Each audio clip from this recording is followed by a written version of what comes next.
Under the clearest skies, temperatures may drop down to around 5 or 6 degrees. In the countryside, a little lower than this as well. So it's a mixed start to Monday morning. Fairly cloudy skies, showers across northern and western parts of Scotland from the word go. These continuing through Monday morning, one or two of them on the heavy side. Some sunny spells though down towards the borders and across Northern Ireland, some sunny spells but also a scattering of light showers. Some mist and fog patches first thing across the rest of England and Wales. Some low cloud in places too, but largely dry with some hazy spells of sunshine, and it will stay sunny through much of the morning across England and Wales. Showers continue for Northern Ireland, parts of Scotland, and then into the afternoon the shower clouds also bubble up across central and eastern parts of England. Some of these showers could be heavy and perhaps even thundery across northeast England, southeast Scotland into the afternoon. Temperatures here 14-15 degrees in the best of the sunshine, further south and west reaching around 20 or 21 degrees. A cooler and cloudier picture is likely on Tuesday, turning quite breezy across southern parts of England. Some showery outbreaks of light rain in places. Best of the sunshine across Northern Ireland, northwest Scotland, and temperatures a little lower than recent days. But that sunshine returning through Wednesday and Thursday, and temperatures rising as well. Expect warm spells with the odd rude interruption. Box Boilers sponsors the weather on GB News. It's the final week to see how you could win our biggest prize of the year so far. You could be driving away with your very own 4-berth camper van. This Benny Van 122 could give you the perfect getaway this year. We'll also give you an incredible £25,000 in tax-free cash. Lines close on the 1st of May, so make sure you don't miss out. For another chance to win a camper van and cash, text prize to 63225. One entry costs £2.50 plus one standard network rate message, or text bonus to 63225. 5 entries cost £5 plus one standard network rate message. Go to gbnews.com/win. Entries start at £2.50. Call 0903 686 3232. Calls cost £2.50 plus your network access charge. Or post your name and number to GB20 PO Box 8690 Derby DE1 9TT. Entrance must be 18 or over. Lines close at 4 p.m. on the 1st of May. Please check the closing time if listening or watching on demand. From the school run to the home run, watch a new show for all of Britain. He can say whatever he wants. A straight-talking show where all voices are heard. And, you know, when are we going to stop talking about smashing the gangs and actually do it? With the stories that matter from every part of our country. There's a bit of a crash landing there for your Chancellor. Bold, fearless and standing up for you. That's me, Martin Daubney, 3 p.m. till 6 p.m, weekdays, here only on GB News. The People's Channel, Britain's news channel. Westminster's full of talk, but out here, it's the real world. Am I allowed to talk No, now? that's it. This is where it matters, real people and real lives. That's what politics is all about. In fact, has Trump made a good start? No. Straight answers, no spin, and just a couple of pints. How many fingers have I got up? About 10. So join me for Lee Anderson's Real World every Friday at 7 p.m, only on GB News. The People's Channel, Britain's news channel. You want to know what's really going on in the corridors of power? Labour don't know what to do with you half the time, and that makes you quite lethal in the chamber. Get behind the headlines with Chopper's political podcast. Join me, Christopher Hope, as I sit down with the great and the good of British politics. We'll see where this ruling takes us. These are the stories shaping our nation. Chopper's political podcast, available now on all platforms. Listen in and stay ahead. Hi, I'm Michelle Dewberry, and my show is your opportunity to cut through all the noise and dive in headfirst to some robust debates. Ideas clash. Situation, No, isn't it? no, Because the failure is... You're deliberately avoiding my point. Nothing's held back. And if you think this is the end of it, wait for more. And we do not shy away from the difficult stuff. Sometimes I want to shake people and say, if only you understood. So join me on Jubes & Co weeknights at 6 p.m, only on GB News, Britain's news channel. more and more people are now tuning in to GB News. They shape our programmes, we try and incorporate them in our shows as much as we can. Our audience are really interactive. Our listeners, our viewers, they're growing. And that's because they tell their friends and family about what we're doing here at GB News. It feels like the depth of that connection has strengthened as well. Thank you so much for speaking to us on GB News. Come and say hello to everybody that's here from GB News. It's been an exceptional event. We've come a long way here now. Thank you, GB News! What's so unique about GB News viewers is that they really, really love our country. And they talk about us so proudly. We're on a journey together. We are here for all of Britain. We believe in this country, we believe in its people, and we believe in all of the communities who live here. That's what makes us the fearless champion of Britain.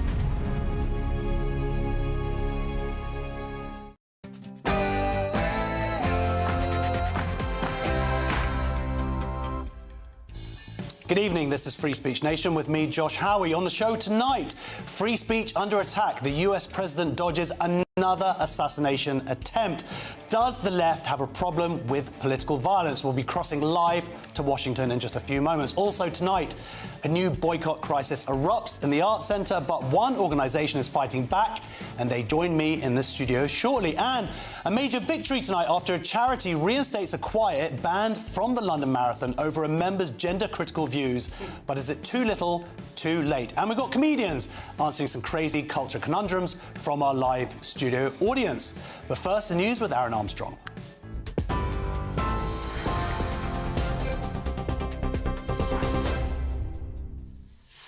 Thanks, Josh. Good evening to you. 7 o'clock, our headlines from the GB newsroom. Donald Trump was the likely target of last night's shooting at the White House Correspondents' Dinner. That's according to US Attorney General Todd Blanche. President Trump and the First Lady were rushed to safety after an armed man attempted to storm the event in Washington.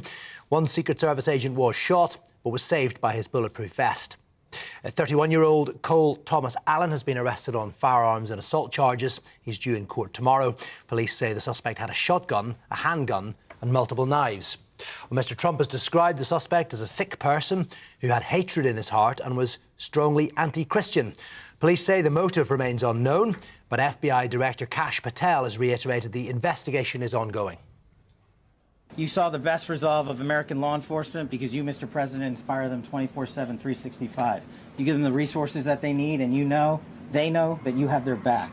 And that is a changing dynamic in this country, and that's why you saw brave Secret Service agents respond immediately, swiftly, subdue and take down the suspect, and safeguard the lives of thousands of individuals at that hotel. Well, President Trump's confirmed the King's visit to Washington next week will continue as planned, telling Fox News we're going to have a great time.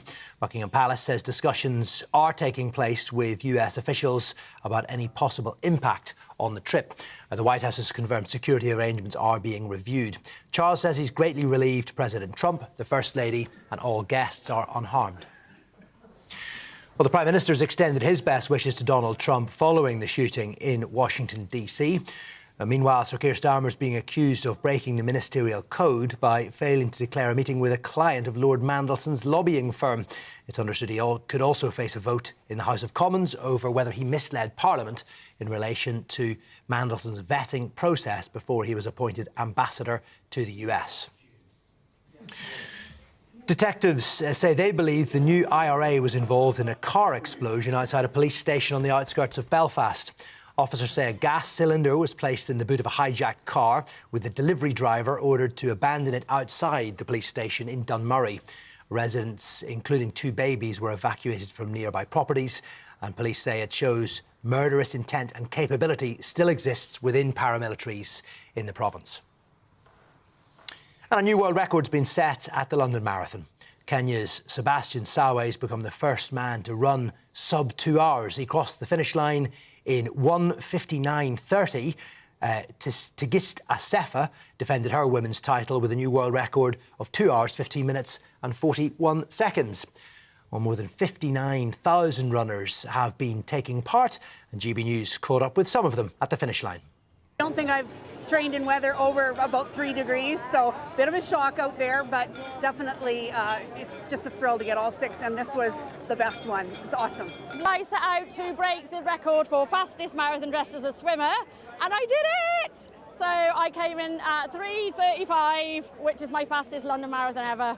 And yeah, smashed that record. The crowds were incredible. Yeah. You started to appreciate them at the end, though. Yeah, you're like, I did not appreciate them at the end. The medals are amazing. Yeah, Pink, we love it. Yeah, girls can do hard things. They can.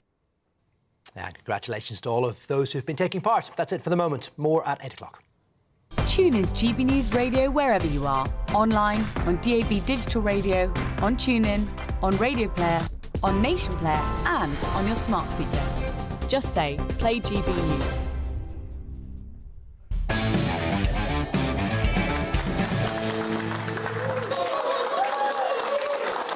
Welcome to Free Speech Nation with me, Josh Howie. This is a show where we cast our gaze across a spectrum of culture, current affairs and politics, doing our very best to bring a bit of common sense to that which has become senseless. We have lots to talk about over the next 2 hours, including why are Jews afraid? That's the question posed by a recent BBC Panorama documentary, and I'll be giving you the answer, except it's going to be the truth. Also, a church in Essex is challenging a legal notice over its street preaching, and are TERFs at war and why? But first, it's the assassination attempt that has rocked the world again. President Trump was expected to speak at the annual White House Correspondents' Dinner when he was hurried out of the room following a gunman's attempt to break a checkpoint. Footage released by the president shows the suspect, Cole Allen, charging past officers at around 8:36 p.m. before being tackled to the ground. According to police, the shooter was armed with a shotgun, a handgun and multiple knives. There are a lot of questions arising from this. What implications will this have for the King's security on his visit to Washington? We're going to go live to Washington, D.C., where GB News royal correspondent Cameron Walker is there for us and has some breaking news from Buckingham Palace. Hello. What is this news? Hi, Josh. Yes, I've received a statement from Buckingham Palace in the last couple of minutes. It says, following discussions on both sides of the Atlantic through the day and acting on advice of government, we can confirm the state visit by their Majesties will proceed as planned. The King and Queen are most grateful to all those who have worked at pace to ensure this remains the case and are looking forward to the visit getting underway tomorrow. Now, I understand that although the vast majority of the state visit is going to be going ahead, there are going to be a few minor, what they describe as kind of operational changes to the visit. The problem is we're not quite sure what that means. Does that mean less contact time with ordinary members of the public? We know that the King and Queen and other members of the royal family like doing walkabouts. Does that mean a change in location to some of the engagements? We simply don't know. We are trying to get more details on that. But of course, there have been discussions well over through the night following on from the assassination attempt on President Trump and senior members of the Trump administration. The British government said this morning that they take the security of King Charles incredibly seriously, as does Buckingham Palace, of course. And I think it was probably a situation where Secret Service were talking to the Royal Protection Officers here in London, the Metropolitan Police who deal with royal protection for the King and Queen, and basically trying to seek some kind of reassurances that when the King and Queen are on American soil, both here in Washington, where I am, also in New York and Virginia, that they are going to be as safe as possible. I suppose clearly with this gunman, Cole Thomas Allen, who's in police custody at the moment being questioned, 31-year-old, he was targeting Trump, wasn't he? He was targeting the Trump administration.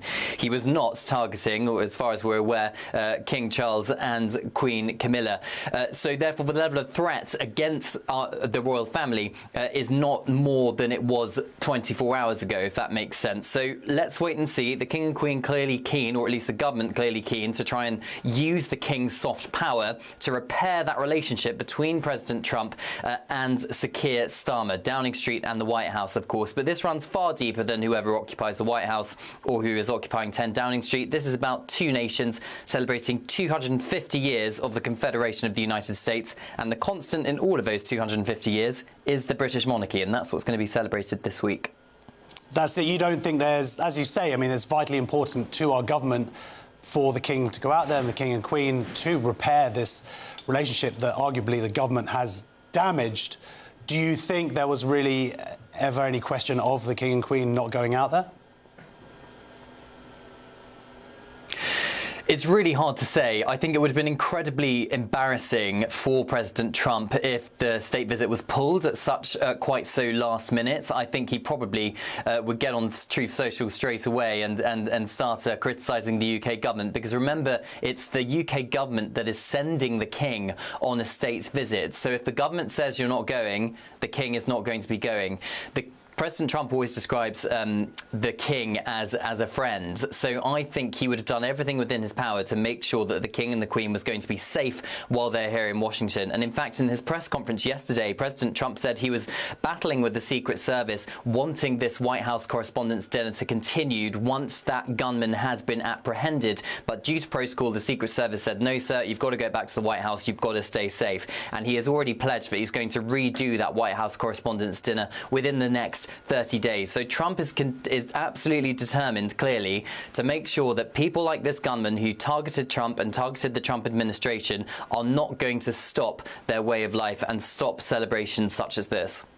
OK, well, thank you very much. GB News Royal Correspondent Cameron Walker. We're going to get our take now from my guests, who this evening are Aideen, McQueen and Cressida Wesson. Let's give them a round of applause.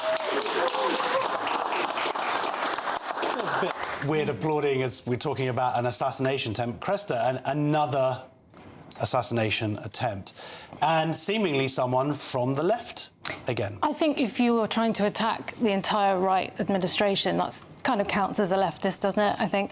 And this guy. Well, he had him in his. Well, there you go. There you go. Which for me is about as big a red flag as a Palestinian flag, actually. I don't know if he had one. I don't think he had one on the day. Yeah, I mean, he's a teacher, isn't he? He's a celebrated teacher, somebody who'd won. Wait a minute, I know a teacher. I know a former teacher. Me? Have you been frisked? Are you safe?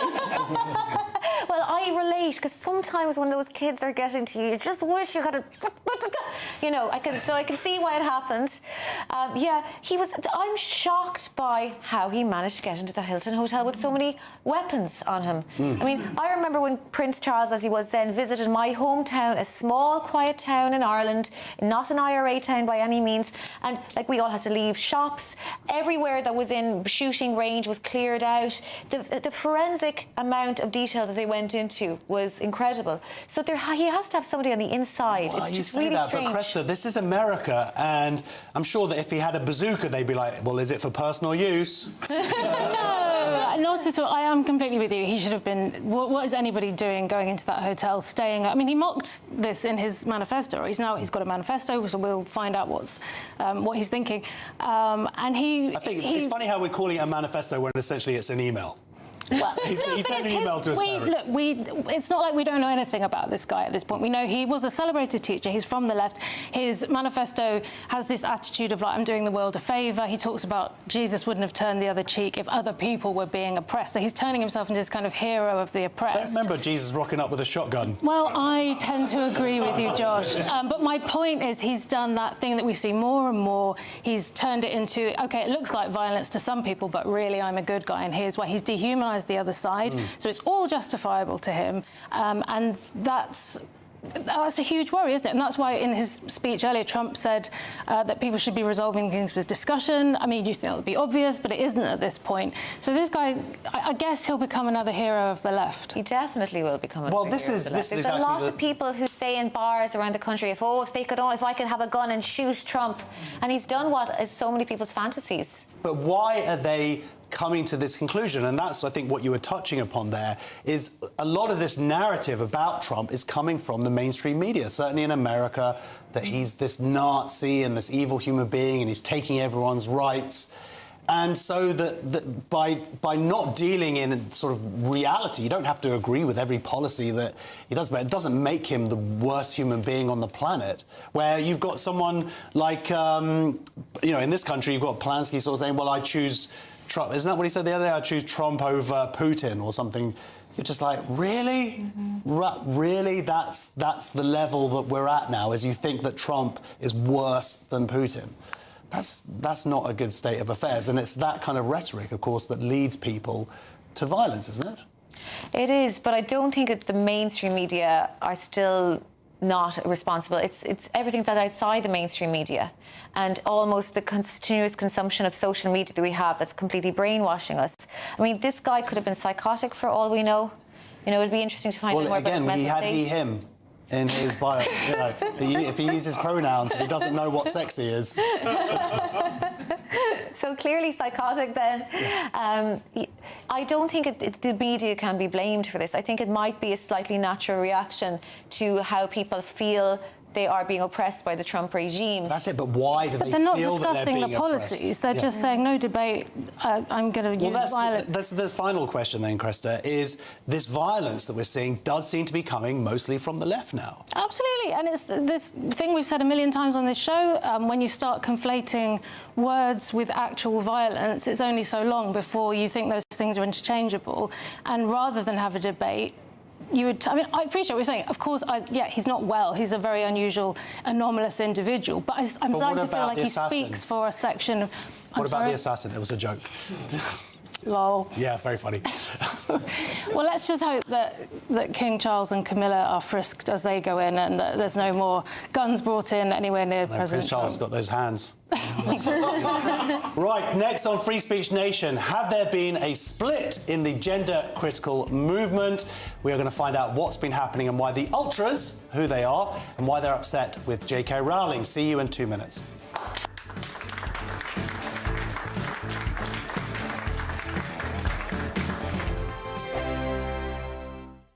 Britain deserves a newsroom that puts the facts and your voice first. Well, and that's what you get on GB News. Lively debates, lively conversation. And we're not afraid to hold power to account. And each other. So join me, Andrew Pierce. And me, Miriam Gates, for Britain's Newsroom, weekdays from 9:30 on GB News. Do you trust what you're being told? Good, because neither do I. Those are just facts. I'm Alex Armstrong, and on my show, we'll expose the spin. Well, I want to answer that, because you didn't let me last time, because you always speak over me. The broken promises. To deny that is denying the truth. And the hypocrisy. Needs to stop. You think we can allow? Politics, policy, parliament. Nothing is off limits. No sugarcoating, no fear of offence, just the truth laid bare. Tune in every Saturday and Sunday at 9 p.m. for Alex Armstrong Tonight, only on GB News, Britain's news channel. Breaking news, live updates, stories that matter. From the heart of the GB Newsroom to every corner of Britain, with our team of dedicated journalists across the UK. GB News bulletins are there to deliver the latest news that matters to you. Bulletins on GB News, the People's Channel, Britain's news channel.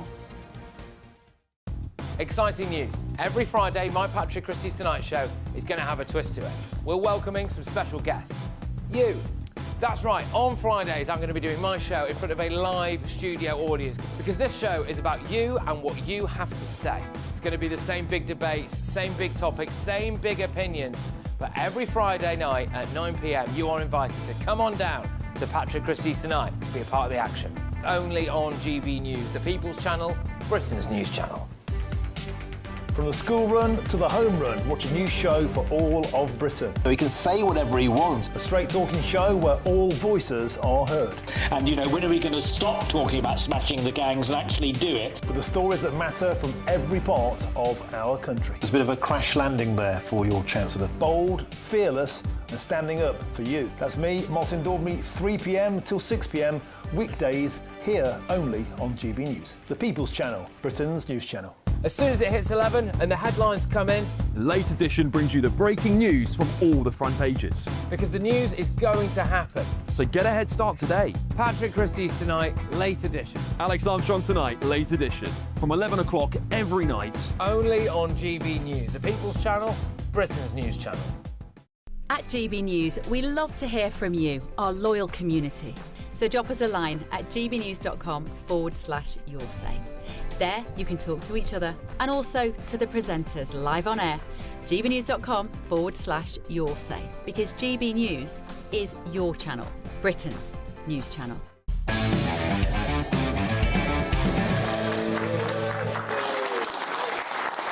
Welcome back to Free Speech Nation. Should you never use a person's preferred pronouns? Should drag queens be banned? These are long-standing fault lines that are causing disunity in the gender-critical movement. The recent furore started when J.K. Rowling said that she referred to a trans person in her life by her preferred pronouns, or his preferred pronouns. After a backlash from purists, inverted commas, the author wrote, "Linguistic prescription is authoritarian. It's one of the things trans activists have used with enormous success. Seeking to control what people are allowed to say is a hallmark of cults and totalitarian regimes." So is there a potential purity spiral in the gender-critical movement, and given the pressing issues facing women's rights? Well, to have a debate about this is the women's rights activist Julia Long and campaigner Sarah Philimore. Welcome to the show. I've got to be honest, I saw this play out online this week, and I wanted to talk about it on the show, but I got a little bit scared because I was like, who is going to be attacking me? It did seem to get a little bit heated. I mean, we're friends, we know each other, so it's not like that, but I was sort of liking your post, and then I was liking your posts, and it was all very confusing. For people at home who might not understand the intricacies of this, let's first of all just talk about what is an ultra, Julia? OK, so this word, I think it was quite a disparaging term that was coined by a journalist to refer to those of us who believe that language is crucial in this whole debate, whole scenario, this whole situation of the assault on women's rights and women's lives by men who pretend to be women. So it was used rather disparagingly, and it seems to have kind of taken off as a kind of shorthand for those of us who, as I say, believe that language is crucial. It's fundamental. Is it more than just language, though? Because, I mean, is it like the banning of drag, for example? Some people would say that that's offensive, that's a kind of blackface of... OK, well, I think maybe before we kind of try and take everything on at once, my position, and again, I don't really like this term ultra. I use it in my Twitter, X, whatever, as a kind of ironic thing, because that's what we were called. I don't think it's an extreme position to say that's a man, if that's a man we're talking about. I don't think that's in any way... It's no more extreme than saying that this is a chair. It's a necessary use of language to clarify and to communicate clearly. And that is particularly important when you've got a lot of... when you've got a cohort of men, significant numbers who've managed to capture all our major political institutions and convince them that they actually are some sort of variety of woman and that they should be, allowed to come into women's spaces, etc., etc. So I think the naming of men as men, it's not a purist thing, it's not an ultra thing, it's fundamental. It's the first principle that we have to be able to name that reality, because if we can't, as soon as we start to refer to these men as any kind of woman, for a start, we're totally departing from reality, because they're not, and also then we're opening the door to give away all our rights to men who would want to take them from us. OK, well, what Julia says makes a lot of sense, Sarah, and I think, actually, you pretty much agree with that, don't you? Yeah, I pretty much agree with what the self-identifying ultras say about pronouns. What I don't agree with is this slide into trying to police what people say in private, and that's the point that J.K. Rowling is making. I also make the point, I'm a family lawyer. If I had a distressed, mentally ill teenage client, that would not be the time to start lecturing them about my politics or what's real.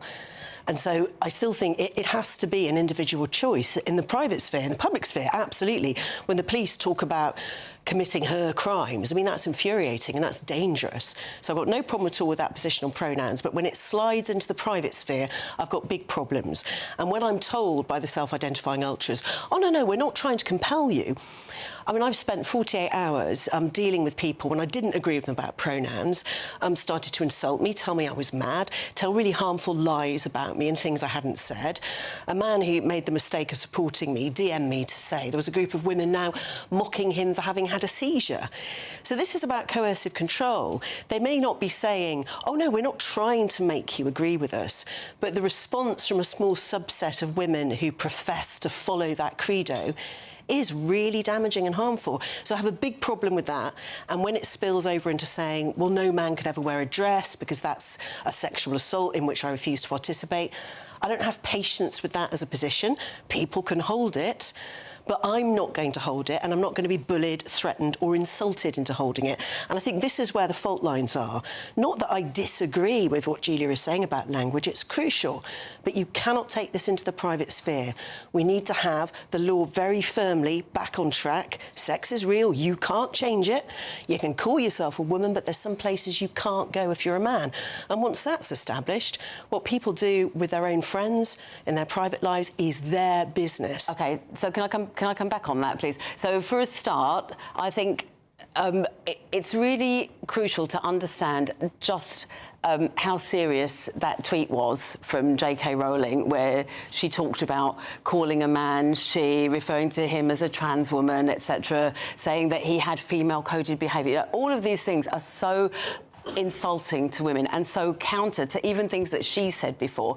And she didn't say this in the privacy of her own home. She said it to her 14 million followers and all the rest of us on X. So she put that out into the public domain. Now, 50 years ago, a very wise woman, Adrienne Rich, a poet and essayist, Adrienne Rich, wrote a brilliant essay in which she said, because women have been gaslit for centuries, through male-dominated society where the reality of our experience has been denied and we're constantly interpreted as being mad or something if we try to testify to the reality of our experience. She said that women's primary obligation to each other is not to gaslight each other. It's not to undermine another woman's reality or sense of reality. And when she did that, she put the interest of that man before women, and she actually, I think most of us now have shifted to a position of understanding how crucial language is, because if we can't name reality, we're not dealing in reality. Fair enough, but she wasn't saying that you have to refer to that person as a woman, though, is she? But the fact that, yeah, but when, I don't know, in other arenas, when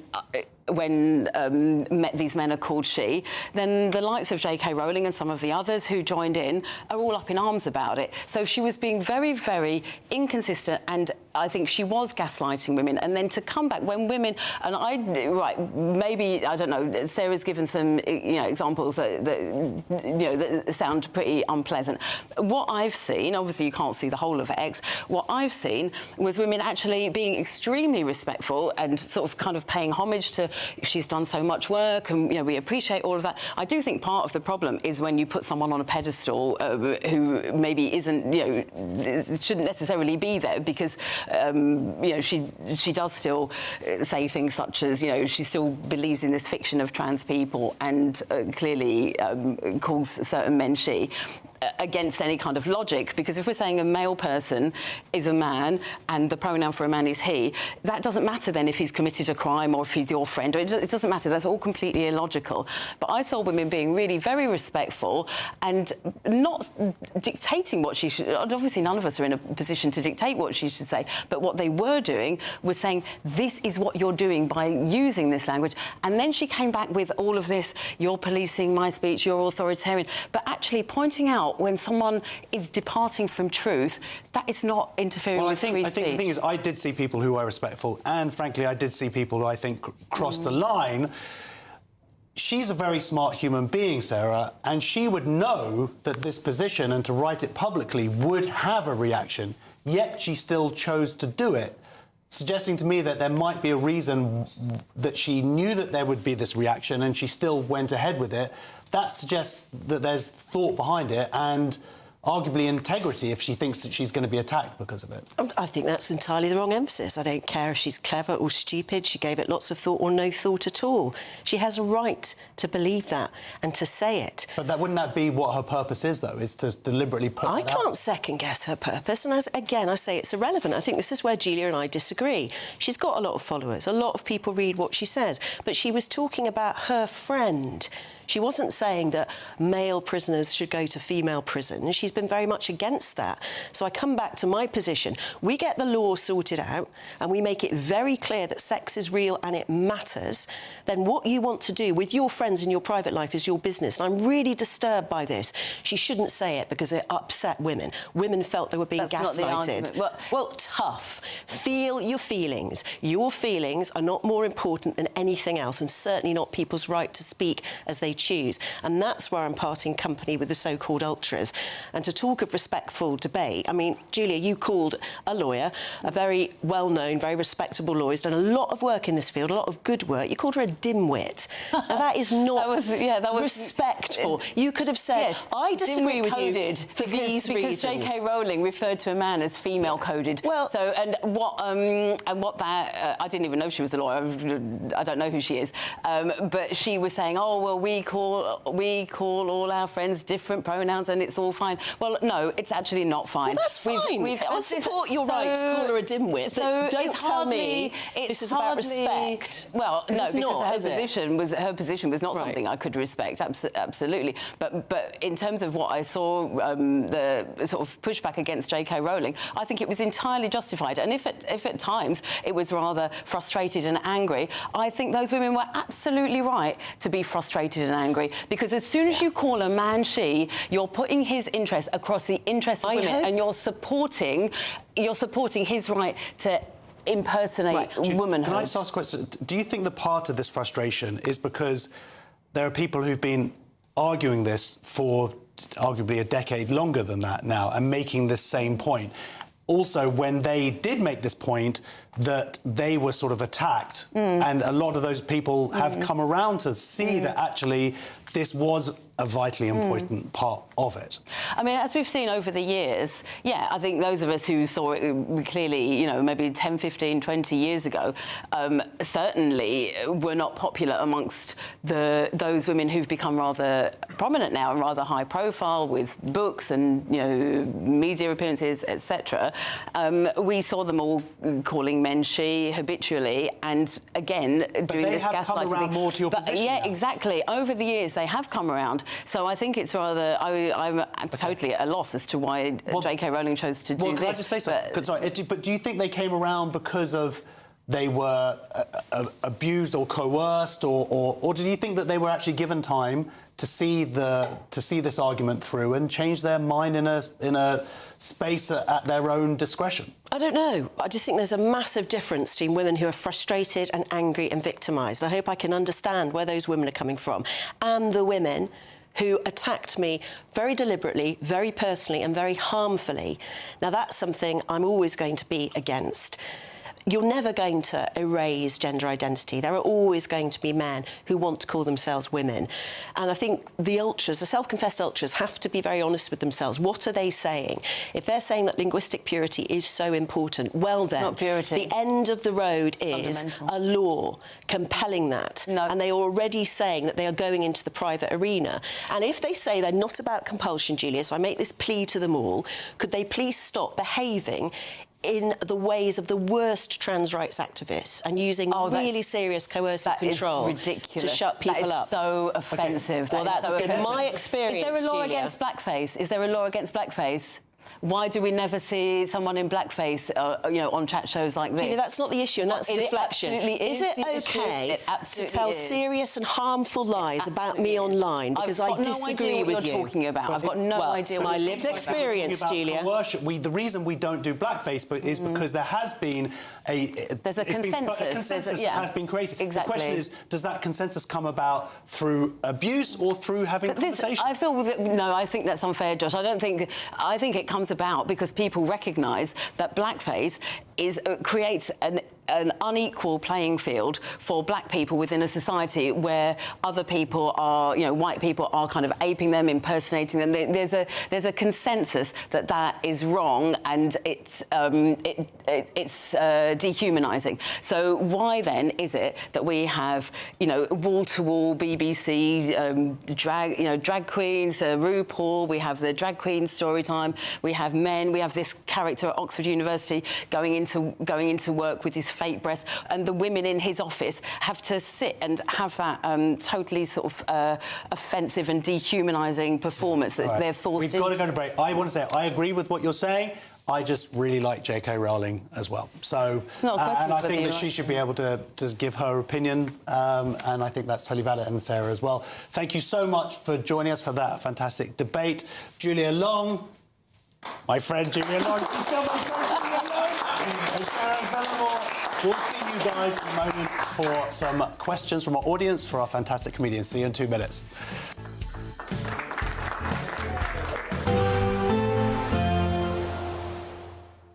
Can't wait to get in that sea. Lovely and warm. Just like the feeling of having great travel insurance. All Clear Travel Insurance sponsors GB News Travel Destinations Forecast.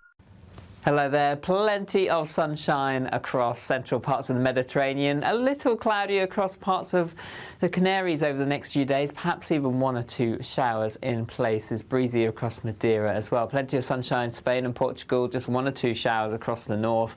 Warm sunshine across much of Italy into Greece, though 1 or 2 showers are possible. And generally light winds as well. Temperatures a little above average and staying sunny over the next few days.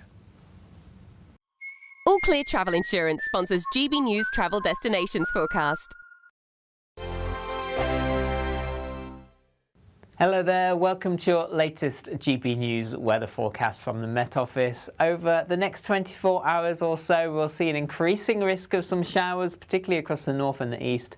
Some of these will be heavy at times. Looking at the bigger picture, high pressure generally is in charge of our weather at the moment, so showers will be slow moving, hardly an isobar on the chart indicating light winds. For the rest of today, variable cloud across England and Wales overnight, 1 or 2 light showers possible, but most places dry with clear spells.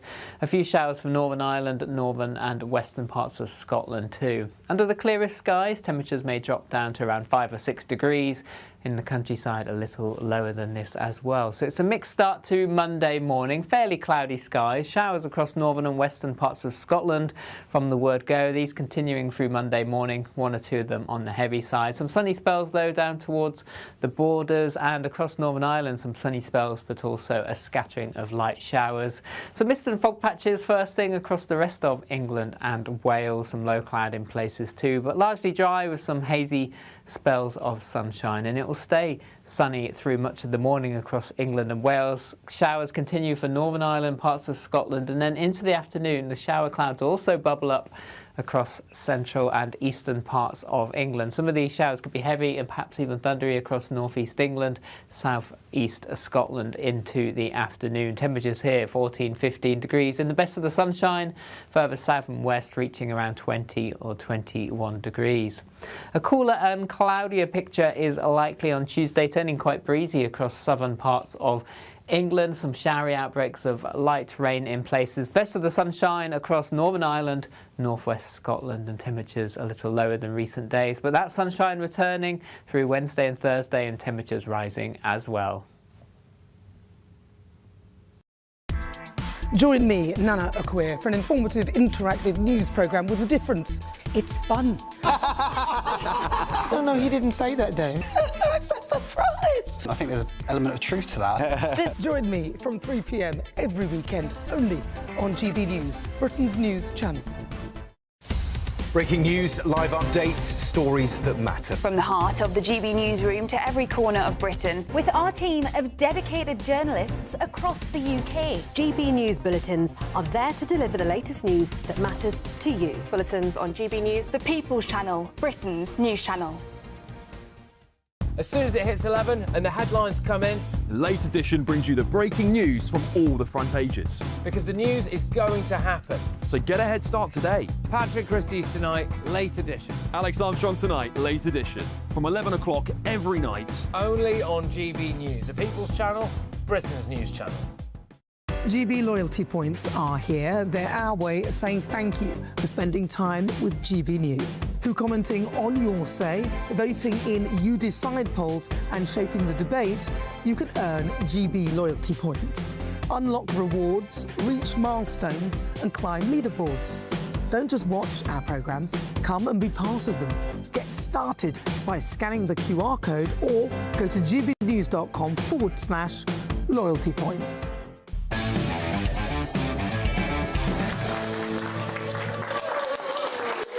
Welcome back to Free Speech Nation. I wish we'd filmed that section there during the break. We're all having a lovely discussion. Welcome, my comedian guests this evening again are Aideen, McQueen and Cressida. Let's give them a big round of applause. I got to say, I'm doing pretty well for someone who ran the marathon earlier. I think. Did you? What? No, you. We would have heard about it. You would have definitely heard about it. We've got some questions now from our audience. Our first question is from Missy. Are Chinese Americans allowed to be portrayed as smart? Yes, are Chinese Americans allowed to be portrayed as smart? So this is the new film, The Devil Wears Prada 2. It's facing a boycott in Asia over the portrayal of a character they said was an offensive caricature. The character of Jin Chao is Anne Hathaway's assistant in the film. Chinese-American actress Helen J. Shen portrays the character, who appears socially awkward and lists her academic achievements. Critics have focused on this part of the trailer, saying that it's an offensive character of Asian behaviour. So, Cressida, I mean, I thought this would be like a positive thing as opposed to all the drug addict Chinese Americans. No, Josh, this is like a competent white dad in an advert. You're not allowed to do it. It's just mad, isn't it? And also, the person who's created this character has said, look, it's actually the Chinese bit isn't the important bit. The stereotype you're supposed to be looking at is that she's Gen Z, and this is how this person perceives that generation. But the people who want to lay a race into it, that's what they want to see, that's what they've seen. Yeah, this is what they've seen. Like positive stereotypes. Speaking as an Irish person, and everyone loves us and thinks we're great crack. Like, lean into it. Pick your battles, Chinese people, you know? If they're saying good stuff about you, go with it, use it. We Irish people have been lying to you for years. We're horrible in real life. You know, we've leaned into the stereotype. Touché. But it is, like Cressida says, it's a Gen Z stereotype, and all these Gen Zs, they have no modesty. You know, you give them a compliment, they say, thank you so much, then they go on about it for 5 minutes. They list out their accolades. It's really shocking for us. You know, there's no shame about mental health anymore, and really there should be. They need to tone it all down. Absolutely. And by the way, in the film, the first film, you had exactly the same, a frumpy kind of academic overachiever, and that was the film as she then started wearing Versace. Yeah. It's like, OK, they've just happened to have made that character Chinese-American now. Wow, whoop-de-doo. But don't Chinese people's IQs, on average, are higher than most other races? Wow. Oh. That is not Chinese at all. Wow. Next question is from Anton. Is football focused over because it is focused more on DEI? Is Football Focus over because it focused more on DI? So the BBC announced that Football Focus is to be axed after 52 years on, and amidst concerns it had become a bit more for football wokers. The stable of Saturday lunchtime viewing, launched in 1974, has been seen a rating spiral in its recent years, with host Alex Scott coming in for much criticism. As producers attempt to modernise the show, it began to have a reputation amongst groups of viewers, becoming smug and uninspiring. But did DI kill this iconic football show? I never watched it. I don't know. Is it just a coincidence? I mean, they were saying that it's also like COVID. I think it's just a coincidence because it's not so dramatically fallen in the ratings. I think it's third, like gone from like 1 million to like 700,000. Yeah, so but I've got probably all those viewing figures now. Probably in line with people like not watching TV anymore. And number one, Football Focus is on a Saturday at lunchtime. That's when people are actually watching football matches. So it's not real fans who are watching Football Focus. I think they should double down on the wokeness. I think they should get Graham Norton and Rylan and the campus people, all the trans presenters they can find. Everyone presented in ball dresses, playing football in high heels. I think they need to triple down on this. You joke, but that is probably the replacement. No. Is the BBC going to learn this lesson and just focus on maybe the best presenters who know the most about football? I know whether she does or not. Oh, yeah, I've got no idea about her. She played for England, so she must know a few things. What sport? Table tennis. No, football. What, they've got women's football? I've never watched it. I've never watched football. It's not my territory, but I strongly suspect that this is more of the working class male territory being slowly taken, the habitat's dwindling, and presumably they feel that and they don't like it and they're watching other things. They do it in Ireland too with the Gaelic games, and even though Gaelic sounds very gay, it's actually very straight. And my dad gets really riled up, like, you know, if he'll need his extra medication to thin the blood when they have all the female presenters that they have on it. Oh, really? Yeah, okay, yeah. well, look, our next question is from Ryan. Hi all. Is free speech at university safe? Is free speech in university safe? This is a great situation, actually. The government has announced, finally, a new system designed to safeguard free speech at universities across England. The Office for Students will oversee the scheme. Launching from the next academic year, the system will allow university staff, speakers, non-student members to report concerns regarding providers in England, according to the Department for Education. So when they brought in the Freedom of Speech in Higher Education Act about a year ago, the government was forced to bring it in, actually, with threat of legal action from the Free Speech Union. They left out this very crucial component, which was the ability to have some teeth to it. Now, finally, they've said, all right, and that's a good thing, surely. It feels like a good thing. I'm nervous because it sounds too good to be true, and I think, oh, what's the next loophole going to be where this doesn't work?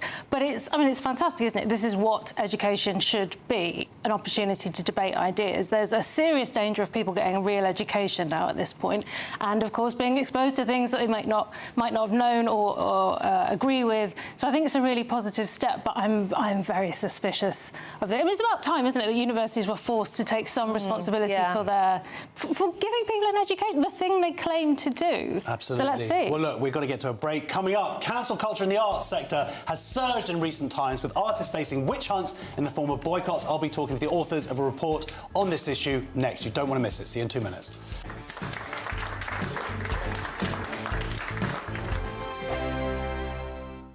I'm Michelle Dewberry, this is Jubes & Co with you. Hello everyone, Patrick Christie is here. GB News, Britain's news channel. Access the stories that matter to you.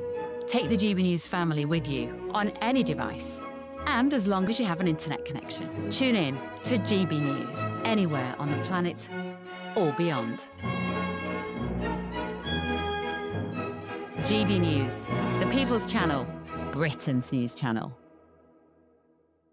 Hi, I'm Michelle Dewberry, and my show is your opportunity to cut through all the noise and dive in headfirst to some robust debates. Ideas clash. Situation, isn't it? Because the failure is you're deliberately avoiding my point. Nothing's held back, And if you think this is the end of it, wait for more. and we do not shy away from the difficult stuff. Sometimes I want to shake people and say, if only you understood. So join me on Jubes & Co weeknights at 6 p.m. only on GB News, Britain's news channel. Bold. They are under no illusion. Ray, are you a human trafficker? Boundless. I've had enough of the nonsense, and I'm not afraid to say it. Don't get us on the BBC. Every weeknight, I tear through the headlines. The smell of gasoline. Should we be worried about it? From Westminster madness to cultural war chaos. What I'm going to do now is they are throwing things out the car as we speak. Get ready, Britain. Here we go. Patrick Christie tonight, weeknights from 9 p.m. only on GB News, Britain's news channel. From the school run to the home run, watch a new show for all of Britain. So he can say whatever he wants. A straight-talking show where all voices are heard. And, you know, when are we going to stop talking about smashing the gangs and actually do it? With the stories that matter from every part of our country. There's a bit of a crash landing there for your Chancellor. Bold, fearless and standing up for you. That's me, Martin Daubney, 3 p.m. till 6 p.m. weekdays, here only on GB News. The People's Channel, Britain's news channel. Westminster's full of talk, but out here, it's the real world. Am I allowed to talk then? No, that's it. This is where it matters, real people and real lives. That's what politics is all about. In fact, has Trump made a good start? No. Straight answers, no spin, and just a couple of pints. How many fingers have I got up? About 10. So join me for Lee Anderson's Real World every Friday at 7 p.m. only on GB News. The People's Channel, Britain's news channel. You want to know what's really going on in the corridors of power? Labour don't know what to do with you half the time, and that makes you quite lethal in the chamber. Get behind the headlines with Chopper's Political Podcast. Join me, Christopher Hope, as I sit down with the great and the good of British politics. We'll see where this ruling takes us. These are the stories shaping our nation. Chopper's Political Podcast, available now on all platforms. Listen in and stay ahead.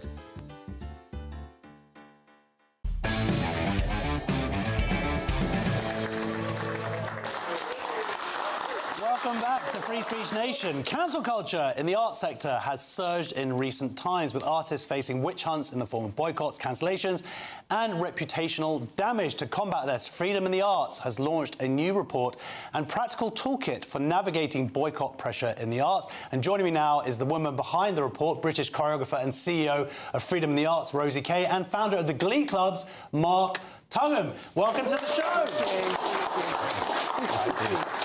So, Rosie, it's so interesting sort of seeing your story over the years. You come on this show, the original cancellation, and how you've turned that into gold, and how now this is like a concrete way of actually sort of fighting back what you went through yourself, right? I suppose, like, personally, I do, like, really enjoy helping other people that are in a situation of crisis. And, you know, just sort of saying to people, look, you're not going mad. This is a really mad kind of times that we're living in, and it really sort of through that navigating your way out of it while protecting your career as far as possible. But I guess with this report we've really branched out, not just with artists, which we've surveyed, and we've got some really good evidence about what's going on, particularly with anti-Semitism, but we've also surveyed and worked and done case studies with venues, arts organisations, and then a third part is with agent managers and promoters. So we're trying to piece together almost how the system works, but also where the economic risks are. That's interesting, because Mark, I mean, you started the Glee clubs. I have been very fortunate to have performed there over the years. And that you're right, Rosie, that we don't really look too much at what's happening with venues, because it seems like someone's got a view that someone doesn't like, and then someone calls it in, and then more often than not, the venue will just go, oh, I don't want to deal with this, and just and pull it. And that is having a detrimental impact on the arts. Well, the truth is we are essentially paralysed with fear. I mean, my own cancellation journey, insofar as you can call it, started with receiving a fatwa. That was for the Dutch comedian Hans Tughan. Then it went on with Jerry Sadowitz. And my current brush with cancel culture currently features Andrew Lawrence. Now, we're known for not backing down, I'd like to think, and we went ahead with all those gigs.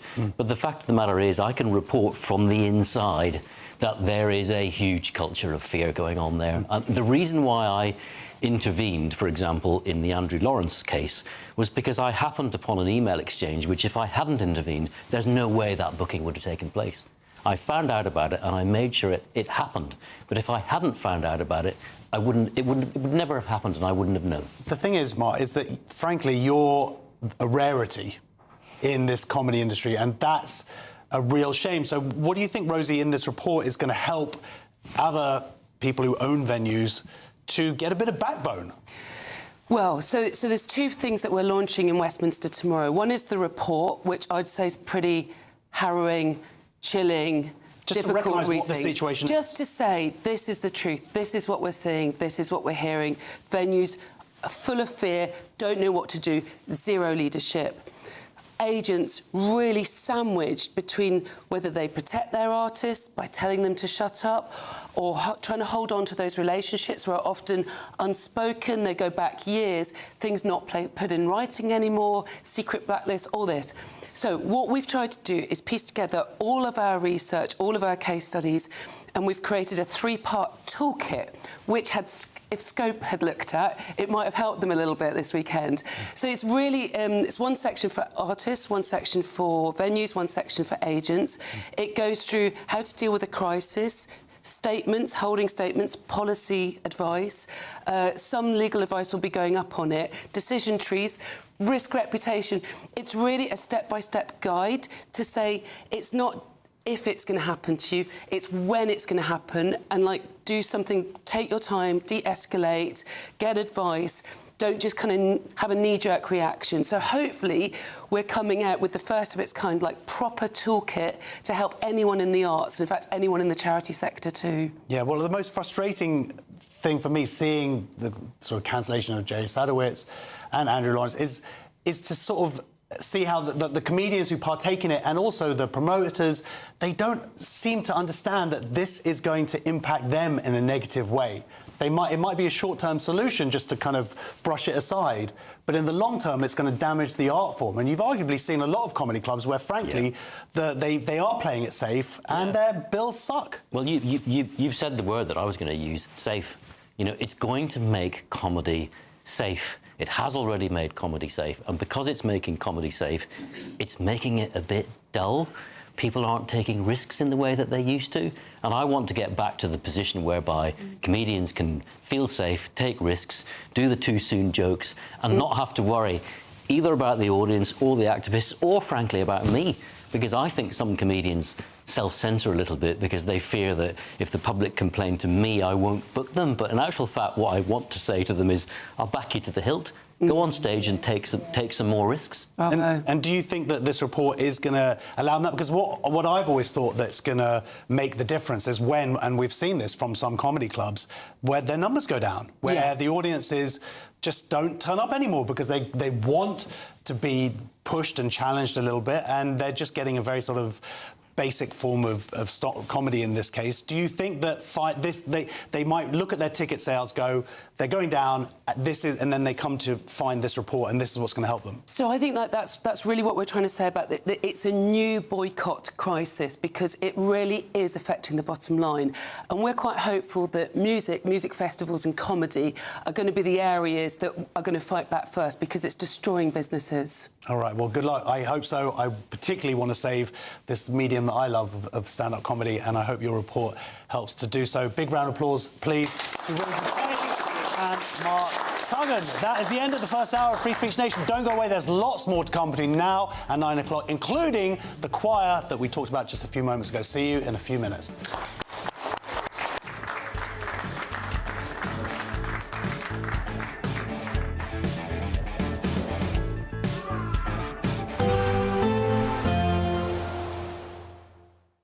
Expect warm spells with the odd rude interruption. Boxed Boiler sponsors the weather on GB News.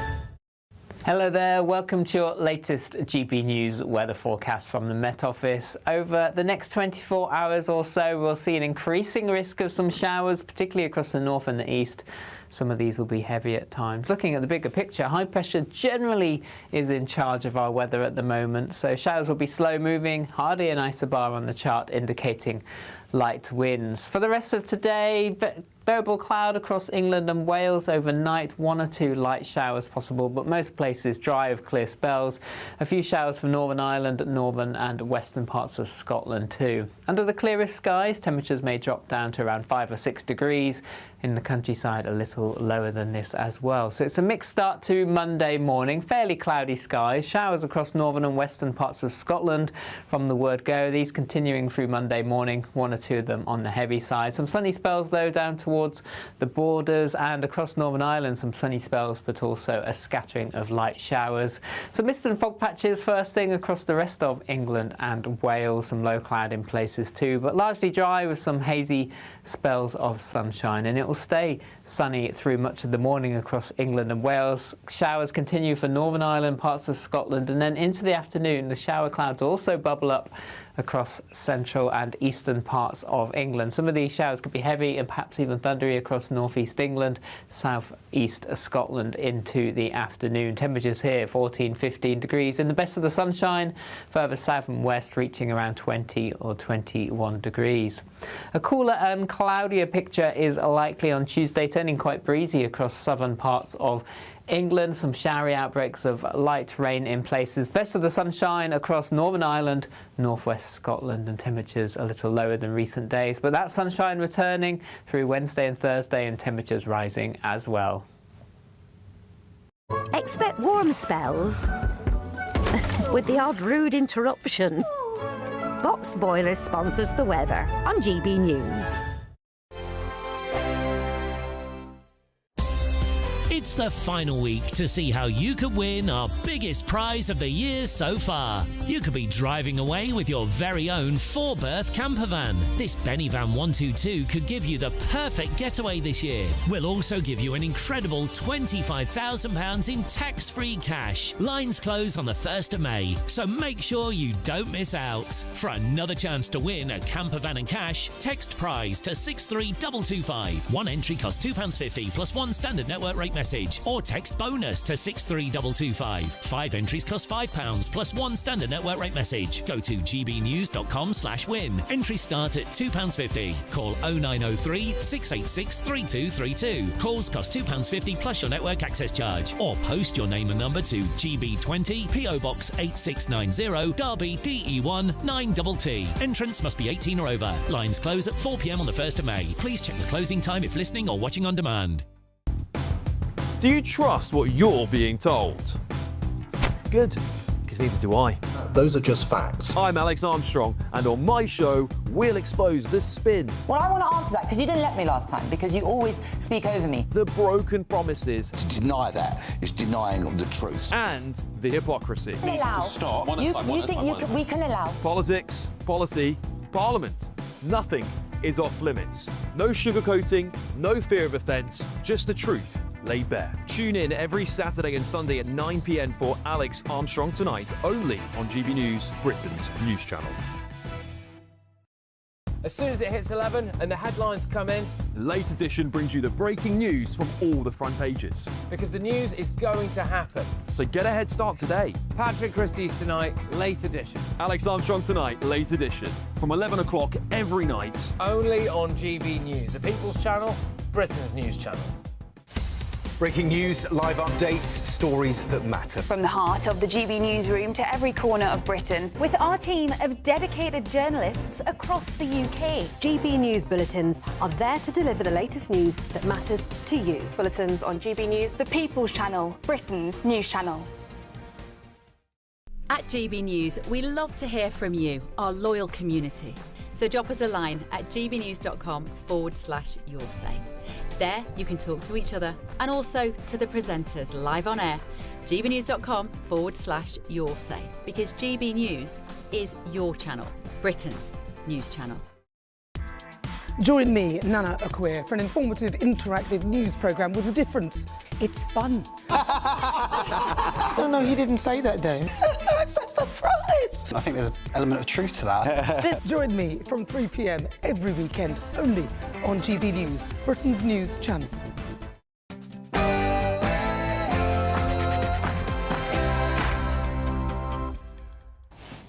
There's plenty more still to come on Free Speech Nation this week. Why are Jews afraid? That's the question posed by a recent BBC Panorama documentary, and I'll be giving you the answer, except it's going to be the truth. Also, a church in Essex is challenging a legal notice over its street preaching. But first, we're going to get a news update from Aaron Armstrong.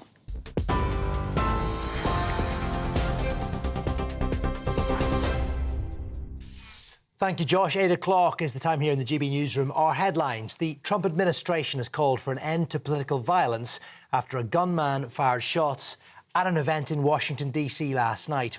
The U.S. Attorney General Todd Blanche says the U.S. president and his officials were the likely targets at the White House Correspondents' Dinner. Now, the suspect, who was armed with a shotgun, a handgun and several knives, was apprehended by Secret Service agents before he entered the ballroom. He has been named as 31-year-old Cole Thomas Allen, a teacher from California who is due in court tomorrow. And Mr. Trump says the alleged gunman was a sick guy who had written an anti-Christian manifesto. Law enforcement agencies, though, say they are still looking for a motive for the attack. John Christopher Buer, the White House correspondent for Real Political News, was at the event when the incident unfolded. It was shocking, frightening, and it seemed like an earthquake had happened, the way the bodies were moving through the room, and it was shaking, and I didn't hear the gunshots per se, but what I did hear and feel was this monumental movement and rumbling, and I've never felt anything like that, and I've been through some pretty frightening events in my time. Buckingham Palace has confirmed the King's 4-day state visit to the US will proceed as planned tomorrow. The decision follows discussions on both sides of the Atlantic. The King and Queen are scheduled to meet Donald Trump at the White House. Charles says he's relieved the President, the First Lady and all guests were unharmed. Well, the Prime Minister's extended his best wishes to Donald Trump following the shooting in Washington. Sir Keir Starmer, though, meanwhile, is being accused of breaking the ministerial code by failing to declare a meeting with a client of Lord Mandelson's lobbying firm. It's understood he could face a vote in the House of Commons over whether he misled Parliament in relation to Mandelson's vetting process before he was appointed ambassador to the US. The Conservatives have said that Sir Keir's leadership is laughable. Detectives in Northern Ireland say they believe the new IRA was involved in a car explosion outside a police station on the outskirts of Belfast. Officers say a gas cylinder was placed in the boot of a hijacked car, with a delivery driver ordered to abandon it outside the police station in Dunmurry. Residents, including 2 babies, were evacuated from nearby properties. Police say it shows that murderous intent and capability still exists within paramilitaries in Northern Ireland. Police personnel immediately, and I have to say extremely courageously, literally running into danger, placing themselves in harm's way, evacuated nearby homes in order to protect the community. A number of residents, including 2 babies, were being taken into safety by officers when the device exploded, engulfing the vehicle in flames and sending debris in all directions. And sporting history was made at the London Marathon earlier. Kenya's Sebastian Sawe became the first athlete to run a sub-2-hour time. In a competitive race, he clocked 1 hour 59:30, a new world record. In the women's race, Tigista Assefa defended her women's title with a new world record. That was 2 hours, 15 minutes and 41 seconds. More than 59,000 runners took part. Organisers say they might consider running it over 2 days in the coming years. And those are your headlines. Now it is back over to Josh and Free Speech Nation. Tune in to GB News Radio wherever you are. Online, on DAB digital radio, on TuneIn, on Radio Player, on Nation Player and on your smart speaker. Just say, play GB News.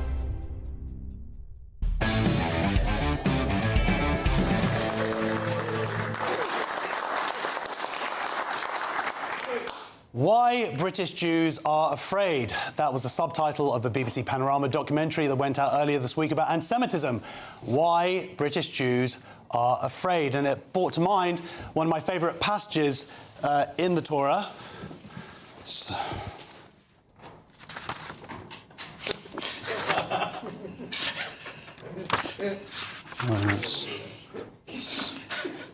Exodus.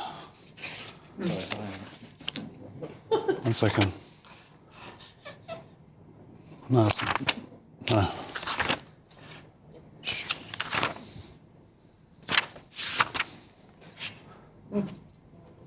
No.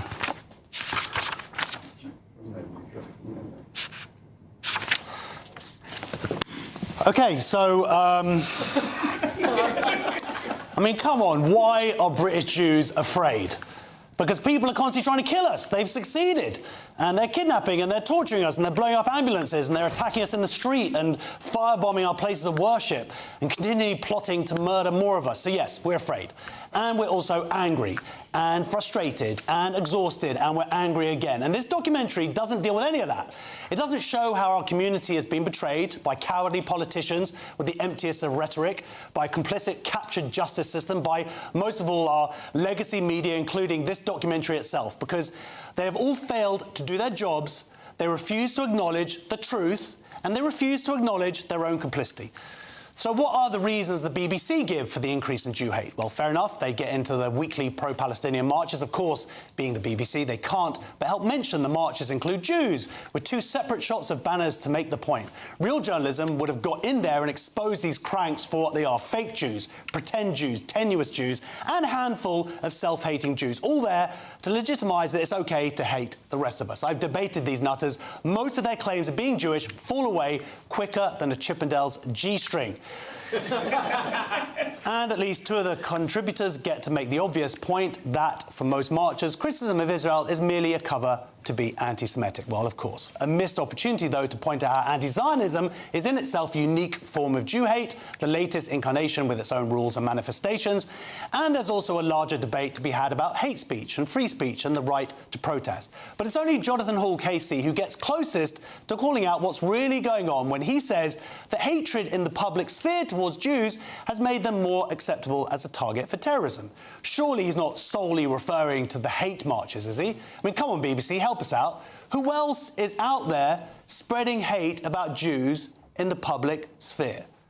Oh, yeah, of course, the online far right. Silly me, thanks, BBC. Now, don't get me wrong, I hate the far right. I was engaged on the periphery of the vile anti-Semitic abuse Lord Finkelstein talks about in the documentary, and a thicker, more malicious bunch of morons you'd never want to meet. But am I afraid of them?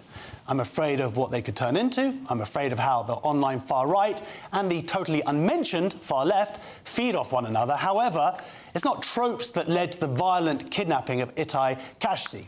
As the judge concluded during sentencing, The three attackers were motivated by racial and religious hostility. Tell us more, BBC. Oh, you just want to skip totally over that. Let's just ignore that they were followers of Islam. In fact, the closest mention of Islam is when the presenter says Islamophobia, which, of course, whenever anyone raises the racist targeting of Jews is compulsory. So what is it, then, that links the three men and teenager arrested for setting fire to the ambulances? What about the father and son who carried out a mass shooting, murdering 15 people at Bondi Beach during a Hanukkah party? Or the three men jailed in February for planning a mass shooting of Jews in the UK?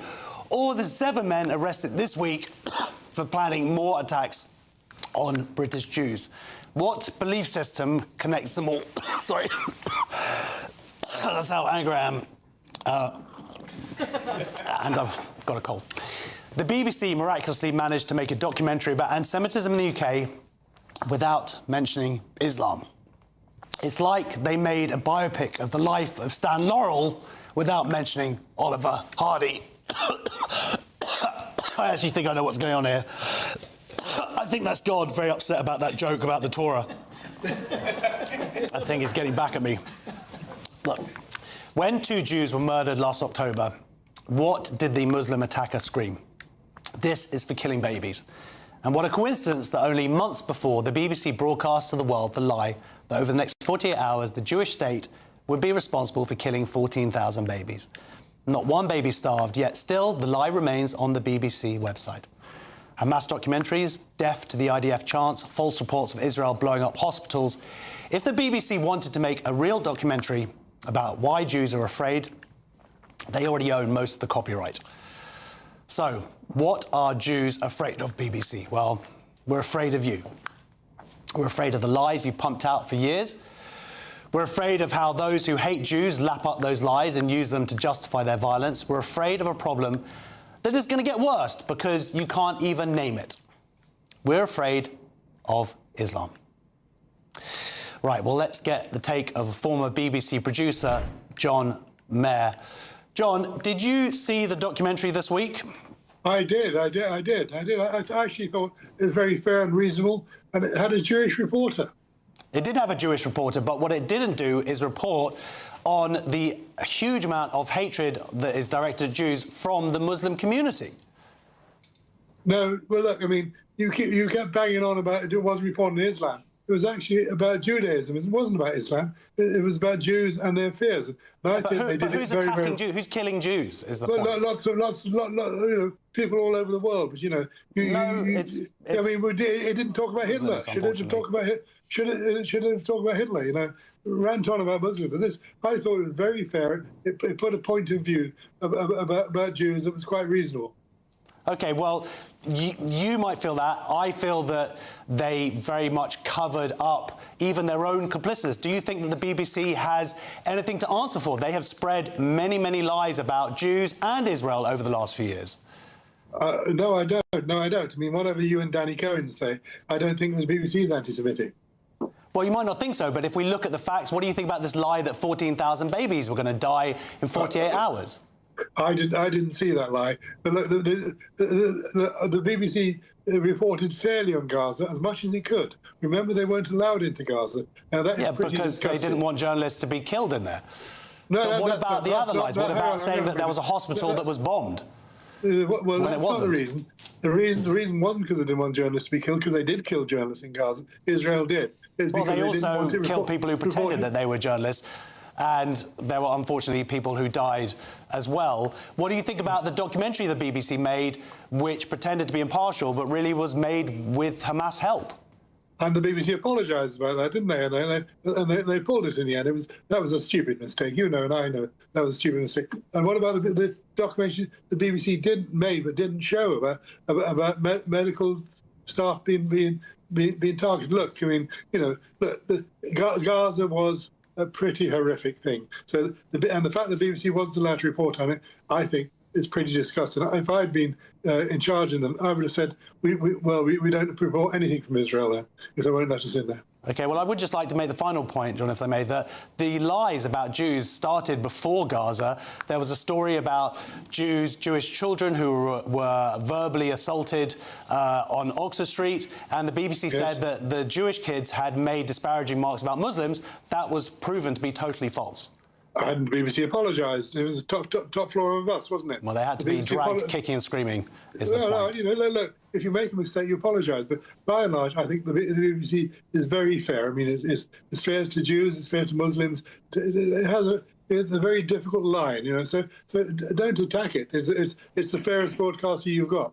Well, we'll have to just disagree to disagree. But thank you very much for joining us. Former BBC producer John Mayer. Appreciate you coming on the show, John. Joining me now is the broadcaster Jonathan Sacerdoti. Welcome to the show, Jonathan. Thanks, Josh. Yeah, you can applaud him. By the way, sorry about my coughing fit there. What do you think, certainly with what John was saying there, do you agree with him that the BBC's fair? For me, the problem with the BBC is one that reflects perhaps a problem in more of the country at large, and in that case it's chicken and egg. Who comes first? Does the BBC influence the nation, or is it reflecting attitudes of the nation? And I would say that the BBC in that documentary does what it does so often, which is present a very simplified sort of children's book version of a real social problem. I found the documentary fairly typical of its genre, the BBC documentary. You know, this kind of very slow, plodding, eerie music, earnest-voiced Jews in Britain are feeling depressed. And I think that, you know, it's not really worthy of a national broadcaster with the resources it has and the brains it has working there. They could have done a really good deep dive, as you said, into why Jewish people are so endangered and at threat in Great Britain today. And as you've pointed out, I think that to do so would inevitably at least bring up a conversation of the BBC's own part, because the BBC has played a part in that, partly through how it treats Jews, as you said, when Jewish children were abused verbally and had things thrown at them on Oxford Street one Hanukkah, the BBC decided to report that they had uttered anti-Muslim slurs, something that they just couldn't substantiate, and after various Jewish community bodies really dragged it out of them, they were forced to apologise on that. But they've also repeatedly got things wrong, I would say lied, during the last 2-3 years since the Palestinian invasion of southern Israel, in which 1,200 Jews were killed and many more injured, kidnapped, etc. We know all about that, and the BBC's bias on that stuff, I think, is part of a wider problem, international problem, where many people, especially towards the left, like the BBC, which is basically a left-wing skewed news station, I think many people on the left have completely inverted the story of Israel. And so while they will say that anti-Semitism or Jew hatred in Britain has risen because of what's going on in Israel, that is really gloss over what's actually happened. There's been a complete inversion of the wars Israel is fighting. As I said, Israel was invaded on that day, October the 7th, and so it took action and a war ensued, which was brutal and horrible for everyone involved. But the BBC chooses to portray wars like that and Israel's military actions in such a way that so many people in society then come out with these words like genocide and apartheid. They accuse Israel of disproportionality, and the BBC has the ability to contextualise all of those things, to explain what genocide really means in legal terms, to explain what apartheid really means under Genocide Convention and such like. It doesn't do any of that. Instead, it makes documentaries using Hamas junior ministers' children and doesn't tell the audience, and even that it's forced to apologise for. Or it gets things wrong in its reporting, where it says that Israeli military went into a hospital in Gaza during the war and targeted Arabic speakers and medics, when actually they brought in Arabic speakers and medics to try and help people in the hospital, which was being used by Palestinian terrorists as a terror base.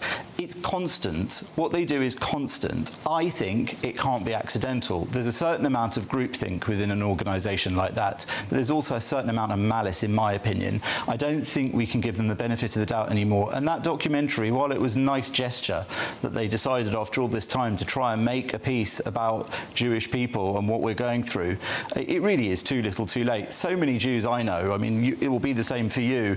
When we gather at Jewish events, when we gather at our Friday night dinners, years, when we gather to mark Yom Ha'atzmaut last week, or before that Yom HaShoah in memory of the Holocaust, the conversation inevitably turns now to, have we got plans for where we can go when things get bad? What the trigger will be for us to think things have got too bad? Will it be Israel? Will it be America? Will it be somewhere else we might have the ability to flee?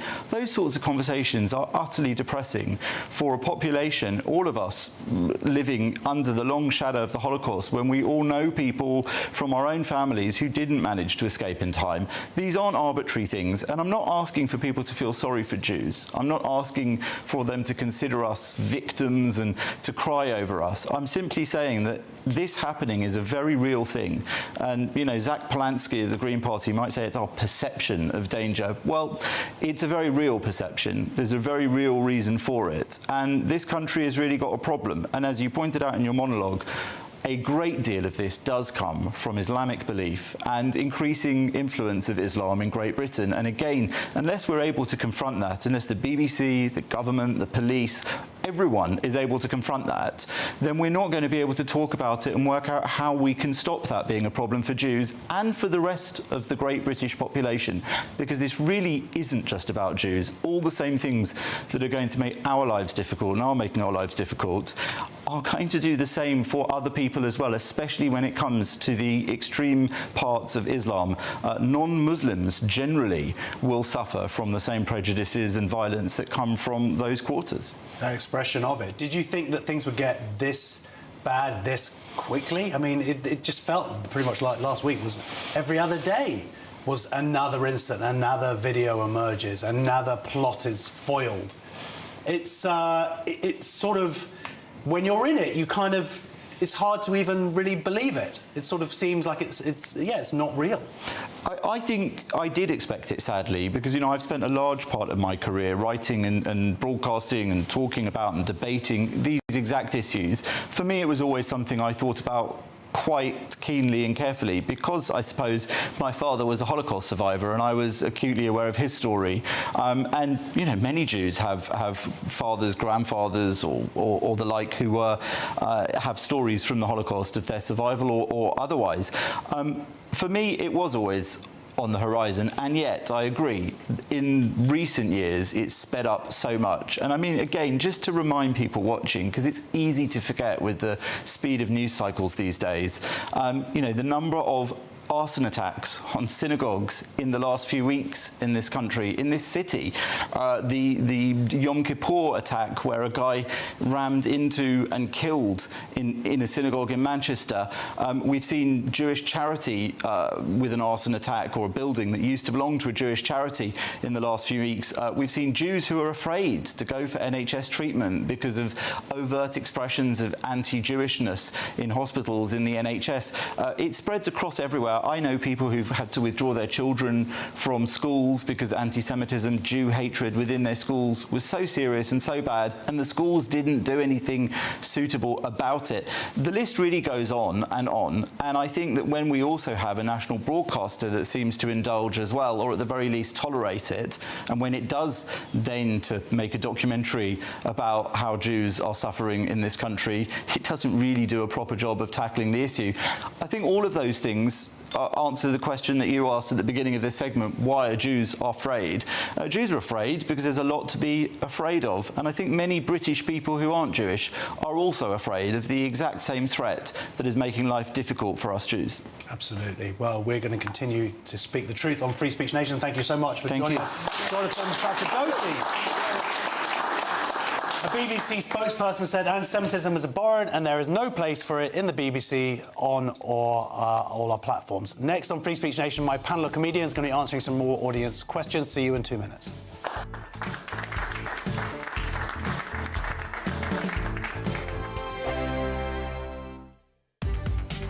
From the school run to the home run, watch a new show for all of Britain. He can say whatever he wants. A straight-talking show where all voices are heard. And, you know, when are we going to stop talking about smashing the gangs and actually do it? With the stories that matter from every part of our country. There's a bit of a crash landing there for your Chancellor. Bold, fearless and standing up for you. That's me, Martin Daubney, 3 p.m. till 6 p.m, weekdays, here only on GB News. The People's Channel, Britain's news channel. Dubes & Co. Weekdays from 6 p.m. I was thinking about this all day today. I think the problem is NIMBYism. Now, normally I say that when we're talking about housing. So it's people who say, oh, yeah, obviously people need to live in houses, but I don't want them in my community. Yeah. And here the issue is, yes, I do think it is quite disruptive for a community if a group of travellers come and set up an unauthorised site. But the important context is there aren't any authorised sites for them to use. So if we had a system whereby the central government says, we're going to invest in all of these authorised sites around the country, then if you've got people who are going, you know, and parking on someone else's land and making a mess, sure, clamp down on them. But until they've got somewhere else to go, what's the point? Because you're clamping down on them there, and they drive down the road and go on someone else's bit of land. So the problem is only solved if you give people a permanent place to camp up, or if they want to keep moving, you have a few of them. You know, there's a traveller site down the road from me in Hackney, and it's fine, but that's because it's authorised. You see, I was surprised to read. I would have thought the numbers of travellers would have been going down. I think of it as being, and again, this is terribly uninformed of me and it's sort of a stereotype, but I thought they were of a different time. But it turns out that in the last 10 years, travellers in this country have gone up by 25%. Now, one of the issues is, I know the point about NIMBYism, but I also think that a lot of people feel like things are just not fair. That people are bunking the tube trains, people are like fly tipping everywhere. They should have some sense of pride in Britain. That people come along, they don't pay anything, no rent. No, look, millions are on benefits. Now you have to earn 75 grand each to just get the same amount as if you got 3 kids on benefits in Britain, 5 million at least. And I don't want citizens to be pitted against each other. If we had more of a sense of who we were and believing in a nation and our civic pride and our communities and a sense of networks, I don't think these things would take such a big impact on us. GB News, the People's Channel.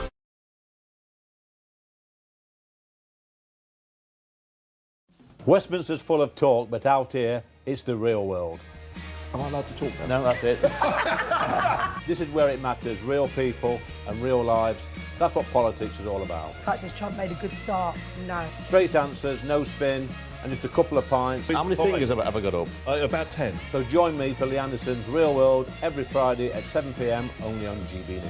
The People's Channel, Britain's news channel.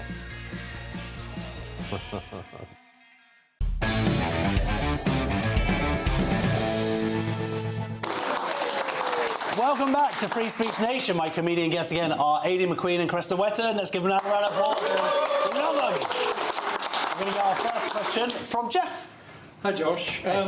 Do anti-racists create racism? Do anti-racists create racism? Yes. So acting US Attorney General Todd Blanche on Tuesday announced an indictment against the Southern Poverty Law Centre, which alleged that the civil rights organisation has engaged in financial crimes. Blanche said at a news conference that the Justice Department's investigation found that the organisation has been manufacturing the extremism it purports to oppose by paying sources to stoke racial hatred. That's a little bit confusing. We're going to get into that. And then they conceal those payments. So that seems to be the gist of it, Cressida. You've got this anti-racist organisation and they're paying people to be racist to justify their jobs. It's so naughty, isn't it?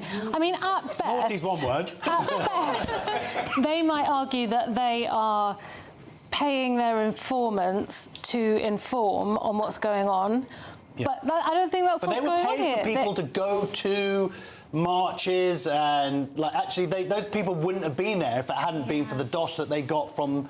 It's like the worst divorce, possibly Jewish divorce lawyer would kind of stoke up ill feeling amongst couples to get more money out of them.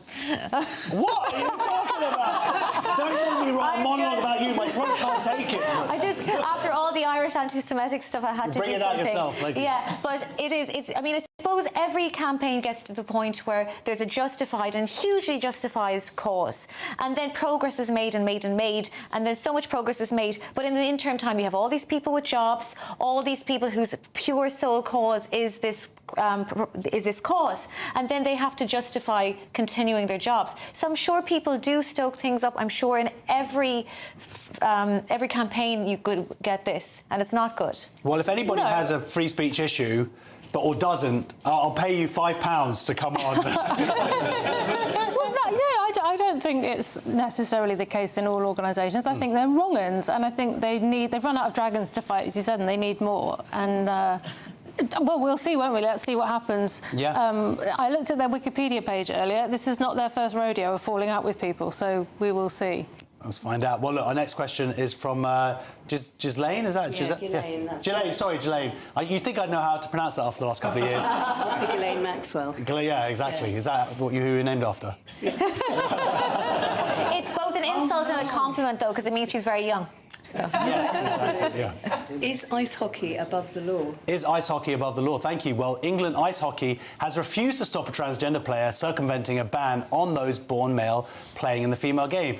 EIH has also refused repeated calls to take action over the result of a fixture in which a hat-trick of goals scored by the player helped a team avoid defeat in the match. Those born male were banned from female ice hockey from the start of this season, shortly before the Supreme Court ruling that only those born female were women under the 2010 Equality Act. So this is... It's like they've followed through. They've gone, yes, OK, women are women. And then they're just not seeing it through. And teams are benefiting for having men on their side, cheating. I think it's just because there's so few people playing ice hockey in the UK anyway. They're just like, anyone can play. A dog with a stick could play. But I do think it's wrong. I've personal experience in this. I played camogie, which is Irish kind of hockey. Okay. And there was a trans person on the team. This was about 10 years ago. We didn't know what to do. And she would have said that, well, the hormones have made me weaker. But this person was very strong, and marking them was really, really difficult. So even though the hormones do weaken these people, that were women that are trans women, it still doesn't mean that they're the same as people like me, men who've delicate been little through flowers biological like myself. puberty, right? 100%. I mean, and ice hockey is a very physical game. Well, that's what I was going to say. Yeah, at least it's just, 18 stone of person on ice skates coming. I don't know what they weigh, but I mean, it's just horrific, isn't it? I'm laughing because I don't know what else to think at this point. It's just absolutely outrageous. And it's so arrogant, isn't it? Like, we've had the ruling, but we know better, and your safety doesn't matter. Or you're winning a hockey match either. I mean, as you say, it's had this enormous impact. Because typically we hear, oh, it doesn't make any difference, I've taken hormones, so what? Makes a big difference. They've completely changed the result of the match. Was it 3, what do you score, points, goals, sticks? I don't know what you get. It's sport, I can't see it. Expert and next presenter of Soccer AM. I would be perfect for football. Watch the ice hockey Netflix thing just for the gay stuff. Our final question is from Vaid. Hi, Josh. Should landlords be allowed to discriminate? Should landlords be allowed to discriminate? So straight men, Zionists and people with right-wing or gender-critical beliefs have been blocked from housing, which is why I'm homeless. Direct contravention of equality laws. A number of rental property listings have been revealed by the Telegraph to exclude certain groups carrying phrases such as no men, no straight males, under the guise of looking to form inclusive house shares. Other adverts say TERFs, swerve Zionists, need not apply, and Zionists, pro-Israelis, please look elsewhere. So this is essentially no Irish people, no black people. This is the updated version of that. Of course it is. It's incredibly racist. It's incredibly racist, it's bigoted, it's all the things they think they'll get if they let a straight white man in. It's also hilarious because I would love to see your average straight white bloke walk into one of these. I mean, we know what it's going to be like. It's going to be covered in flags and lentils, and no one's going to want to live there anyway, so the whole thing's completely pointless. They've just got themselves in trouble. And we can use it as a filtering system. So if you want to go and live somewhere, don't apply for that house, obviously.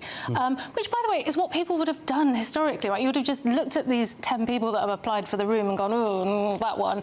But we can't do that anymore. They've got to declare their politics to the world, and, of course, it's illegal. And it's discrimination. It is discrimination, but it's a bit misleading because it's not the landlords doing the discrimination, it's people on Gumtree. And I think... discrimination is bad, but being a flatmate is like being in a relationship. You want to find the right fit for you. So if I see somebody that says no Irish, I'm like, they seem like a good crowd, I'm going to go in there, They've got their heads screwed on. Would you change your accent? Hello, darling, how are you? Yeah, there was I like Jewish people. My uncle in the 60s was in England. It was all no blacks, no dogs, no Irish. But there was one place that said Irish welcome, and they went there. And the first night they had a massive hoolie and a house party, and they were thought, oh no, this is awful. We're letting the side down. And the landlady gave them an apple tart, and they think, what's going on here? She's English. And they did it again, and they were, I'm so sorry. She gave them another apple tart. She actually deliberately got Irish people in because she wanted to get tenants on the ground floor out who were on fixed rent. She knew they'd cause maximum chaos. So that story is really bad, but really good. Well, I just want to say, Zionists, we really behave ourselves. Well, thank you very much. Next on Free Speech Nation, a disability charity has reinstated a choir it banned from the London Marathon amidst a frenzy over members' gender-critical views. But is that enough? See you in 2 minutes.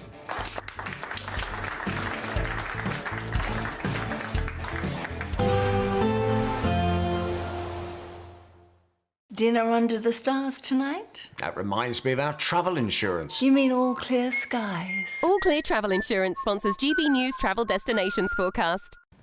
Hello there. Plenty of sunshine across central parts of the Mediterranean. A little cloudy across parts of the Canaries over the next few days. Perhaps even 1 or 2 showers in places. Breezy across Madeira as well. Plenty of sunshine in Spain and Portugal. Just 1 or 2 showers across the north. Warm sunshine across much of Italy into Greece, though 1 or 2 showers are possible. And generally light winds as well. Temperatures a little above average and staying sunny over the next few days. All Clear Travel Insurance sponsors GB News Travel Destinations Forecast. Hello there, welcome to your latest GB News weather forecast from the Met Office. Over the next 24 hours or so, we'll see an increasing risk of some showers, particularly across the north and the east. Some of these will be heavy at times. Looking at the bigger picture, high pressure generally is in charge of our weather at the moment, so showers will be slow moving, hardly an isobar on the chart indicating light winds. For the rest of today, variable cloud across England and Wales overnight, 1 or 2 light showers possible, but most places dry with clear spells. A few showers for Northern Ireland, northern and western parts of Scotland too. Under the clearest skies, temperatures may drop down to around 5 or 6 degrees. In the countryside, a little lower than this as well. So it's a mixed start to Monday morning. Fairly cloudy skies, showers across northern and western parts of Scotland from the word go. These continuing through Monday morning, 1 or 2 of them on the heavy side. Some sunny spells though down towards the borders and across Northern Ireland, some sunny spells but also a scattering of light showers. Some mist and fog patches first thing across the rest of England and Wales. Some low cloud in places too, but largely dry with some hazy spells of sunshine, and it will stay sunny through much of the morning across England and Wales. Showers continue for Northern Ireland, parts of Scotland, and then into the afternoon the shower clouds also bubble up across central and eastern parts of England. Some of these showers could be heavy and perhaps even thundery across northeast England, southeast Scotland into the afternoon. Temperatures here 14, 15 degrees in the best of the sunshine, further south and west reaching around 20 or 21 degrees. A cooler and cloudier picture is likely on Tuesday, turning quite breezy across southern parts of England. Some showery outbreaks of light rain in places. Best of the sunshine across Northern Ireland, northwest Scotland, and temperatures a little lower than recent days. But that sunshine returning through Wednesday and Thursday and temperatures rising as well. 5 hosts, 5 opinions, 5 fearless debates, 5 unfiltered takes on the day's news. 5 reasons not to be anywhere else on Saturday night. This is the Saturday 5. You got me good there. Britain's biggest Saturday night TV show. It's not a bad brand. Yeah. Uncensored. Very, very racist tonight. On the unpredictable. What did she say? Can you translate it for us? And always entertaining. And how can a country go from being led by William Wallace Saturday nights from 6 p.m. only on GB News, the People's Channel. Britain's news channel. You're going to want to stay tuned, trust me. At GB News, we love to hear from you, our loyal community. So drop us a line at gbnews.com/yoursay. There you can talk to each other and also to the presenters live on air. gbnews.com/yoursay, because GB News is your channel, Britain's news channel.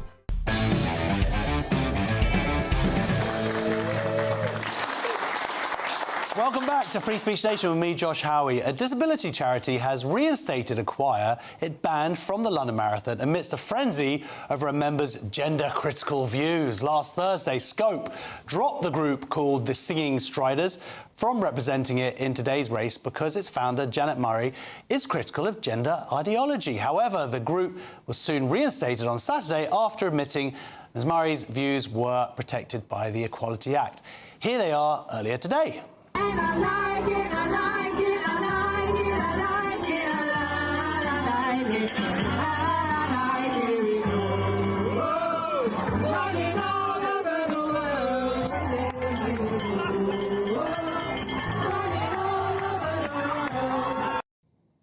making lots of people happy there. Joining me now is the journalist and founder of the Singing Striders, Janet Murray, and members of the choir. Janet, what are you doing here again? I thought we'd have a little break from you. I just travel, aren't I? Yeah, you are, obviously. I know, I messaged you earlier in the week and said, look... this thing's happened. Something's happened, and I know I've been on lots of times. But this is big. This is a big one, though. I mean, when I heard about this story, when you told me, I was just like, this feels very 5 years ago.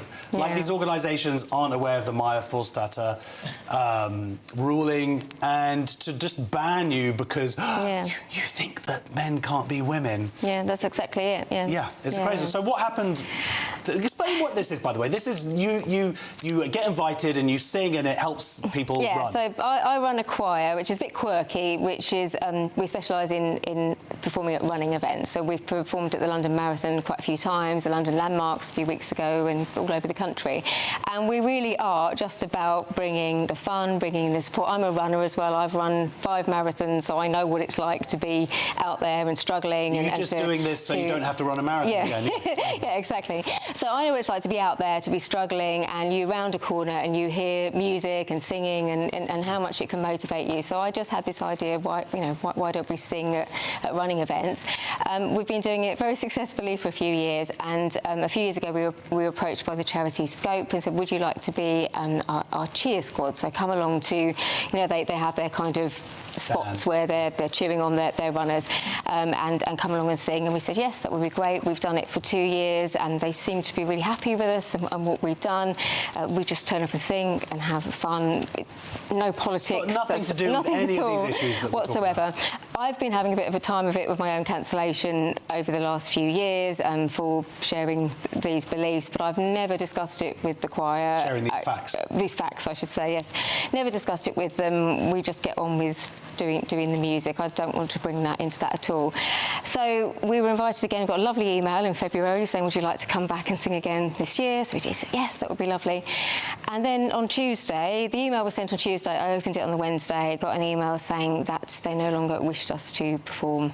And it said something about equality and discrimination. And I thought, OK, here we go. So I took some advice and I realised straight away that what they were doing was not in line with the Equality Act and it was discrimination. So initially I sent a letter to the CEO pointing this out and asking that they reverse the decision. I didn't tell the choir at first because I was quite confident that as soon as they consulted their lawyers, they would realise and that they would reinstate us. But no, they didn't, Well, that's it. So I think, because I should point out, we've got some other guests here who also might think that men can't be women. Sarah, you're not part of the original choir. And that's, I think, the saddest thing for me is that when this all happened, all the original people just sort of were... It worked because they were intimidated, feeling threatened that they couldn't just sing these songs that have nothing to do with this position about gender-critical beliefs. Yeah, exactly, and that's why it's really sad, because singing in a choir, I did do the London Marathon last year, and it's actually a really joyful event. The runners actually clap you and everyone's having a really good time.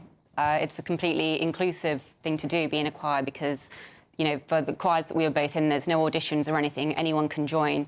Basically, you're all rubbish. Well, we don't have to be perfect. That's my kind of choir. That's the only one that I think I would get into. But isn't that such a positive thing, and it's such a shame that it's tainted by this putting in this ideology, their own ideology, onto it, rather than just allowing people to have their thoughts and still bring pleasure to the world. Yeah, exactly, because it's just completely irrelevant to the matter at hand. Nobody's there talking about these things. The views we have are legally protected, and it's a shame that people still can't feel that they can come and sing in public even because they've been associated with someone that has these views, let alone having them themselves. Yeah, well, so Janet, so they backed off eventually, didn't they? They changed their mind once you got the Free Speech Union involved. And yeah, so eventually I had a conversation on the phone with the CEO, and he said that my presence would be a distraction, and I kept asking him how I would be a distraction. What do they think I was going to do? Shout something out, hold up a banner, and that's a man! yeah, you know, obviously shout out to Kelly J. Keane. We've been doing it for 2 years, but, you know, they'd had no trouble with us. We'd just come and sang and, you know, encouraged the runners. And the worst thing is that they were discriminating against me, but these people in the choir had not expressed any views at all, that they hadn't said or done anything, you know, for them to deserve this. And they feel very upset because they feel as if they've been targeted as well, and that they've been discriminated. They have been. They have been. And so, you know, I took legal advice. I've been supported by a law firm that works with the Free Speech Union, and they've been brilliant, worked all over the weekend to you know, try and move things on. And they reversed the decision. We were allowed to go back, but we were, you know, the invite was reopened, but we didn't. Well, it sounds like that people didn't then feel safe to do so. But you stepped up. You said, you know, because I think Janet put out the call and said, look, does anybody want to come along? And what inspired you to go along today then? Yeah, so I saw Janet's tweet last night, and I thought, you know, I'd been following what had happened with her being cancelled by Scope, and I just thought, this is outrageous, and I want to help her, because I've been cancelled for holding gender-critical views.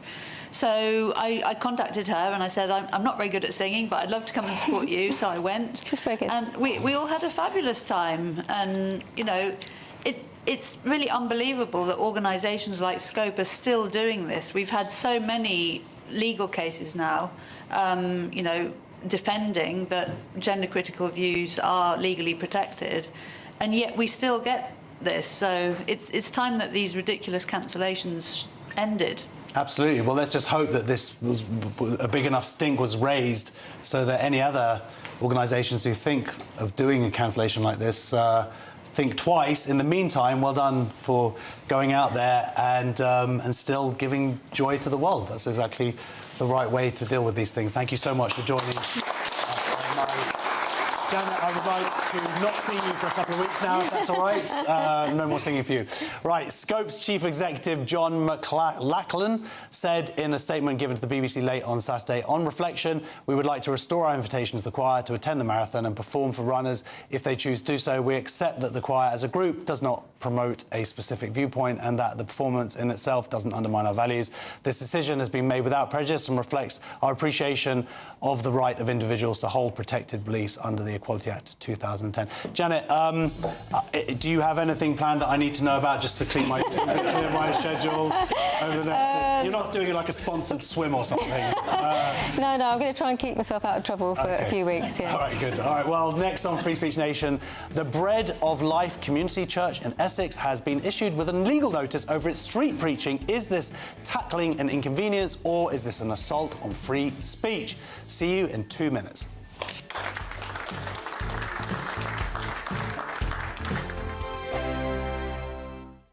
As soon as it hits 11 and the headlines come in, Late Edition brings you the breaking news from all the front pages. because the news is going to happen. So get a head start today. Patrick Christie's tonight, Late Edition. Alex Armstrong tonight, Late Edition. From 11 o'clock every night. Only on GB News, the People's Channel, Britain's news channel. GB News Breakfast. Every day from 6 a.m. Well, I suppose we are talking toilets on the back of the space stuff, of course, because they had a £26 million toilet. They did have that little issue. Well, it's not a little issue, is it? If you're in space and you can't use your facilities.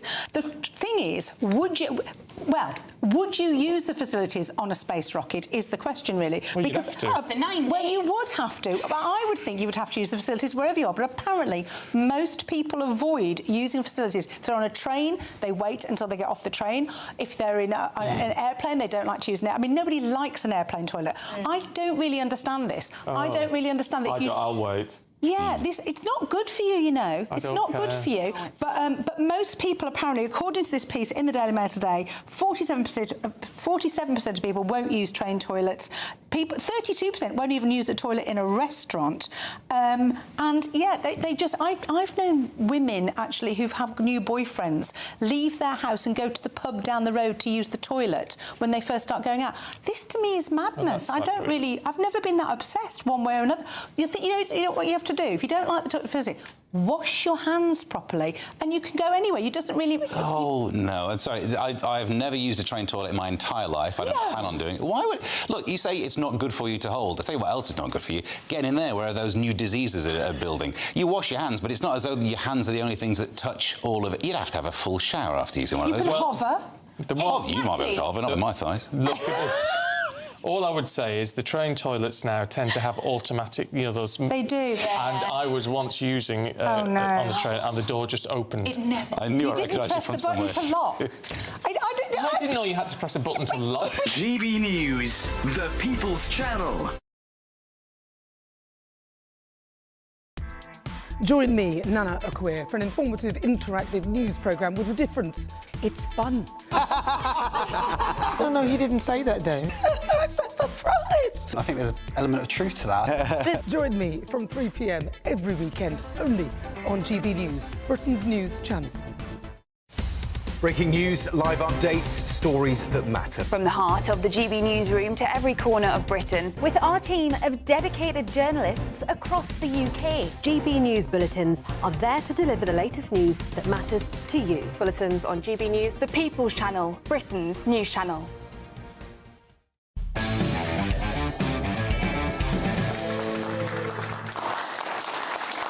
Welcome back to Free Speech Nation. Now we have an astonishing story to finish on. The Bread of Life Community Church in Essex has been issued with a legal notice over their street preaching. The community protection notice restricts the church's use of amplification during weekly preaching and could lead to a prosecution of its pastor and members if they continue. But they're now fighting back, challenging the legal notice, arguing it is unlawful and should be overturned. Joining me now is the pastor, Stephen Claydon. Welcome to the show, Stephen. Thank you, Josh. Great to be here. There's an argument about amplification. That's one part of it. But I believe that this becomes a free speech issue when they are raising concerns about the content with you, right? Absolutely, yes. What was initially told is that we're breaching a PSPO, a public space protection order, which states that no amplification is allowed in the town centre. It clearly states no such thing. The PSPO in question refers to things like urinating in public, antisocial behaviour, drunkenness, things like this. There's no ban on amplification in the town centre. So they've issued us this CPN, a community protection notice, not just stating that the amplification is the problem, but also the content, the actual message itself that we're preaching. This is what they're actually going after. And we know that any so-called complaints about volume is not about the volume whatsoever. It's about the actual message itself that they've got a problem with. So what sort of message? Because, look, I've seen street preachers and some of them are just sort of going, you know, Jesus wants everyone to get along, and some of them are like, oh, you're going to go to hell. Look, that's not my judgment as to what it... Both of those are... But the point is they're legal. But what is upsetting people, then, about this message that you're spreading? Well, we're there simply to preach the gospel of Jesus Christ. We're there to simply tell them that God loves them, that Jesus died for their sins, he rose from the dead on the third day, and anyone who believes in him will have everlasting life. We're simply there to preach the basic gospel that the Bible teaches.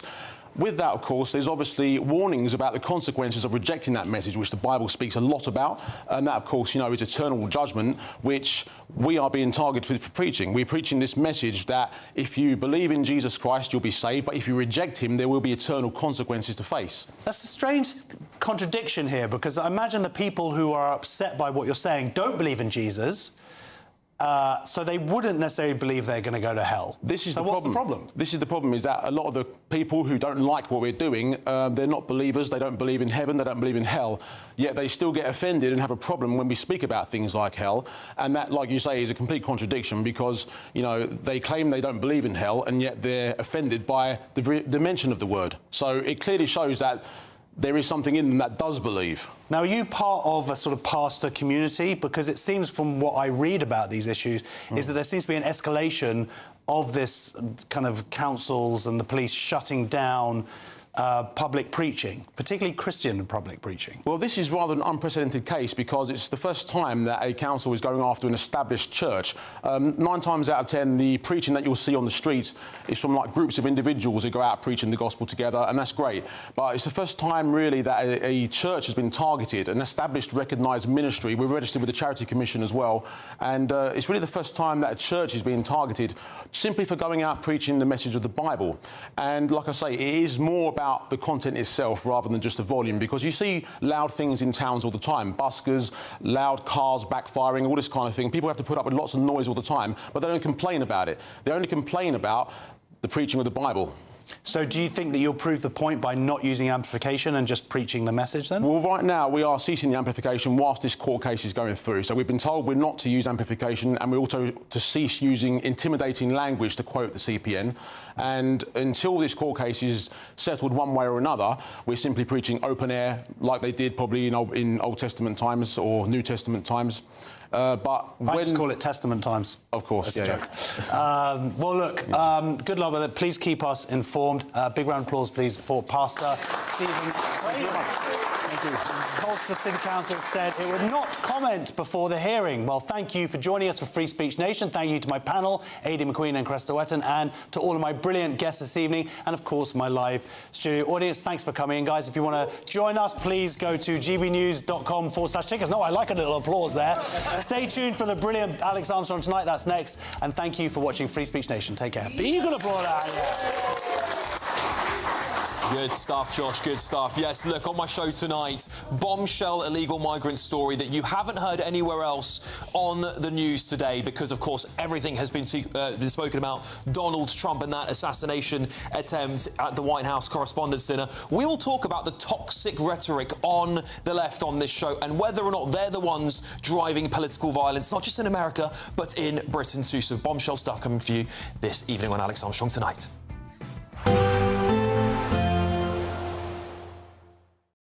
Today, clouds overhead, total zen within. Boxed Solar sponsors the weather on GB News. Hello there, welcome to your latest GB News weather forecast from the Met Office. Over the next 24 hours or so, we'll see an increasing risk of some showers, particularly across the north and the east.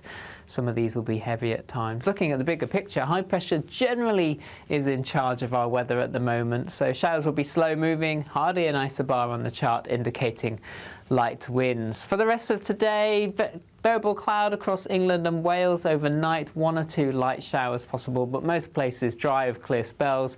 A few showers for Northern Ireland, northern and western parts of Scotland too. Under the clearest skies, temperatures may drop down to around 5 or 6 degrees.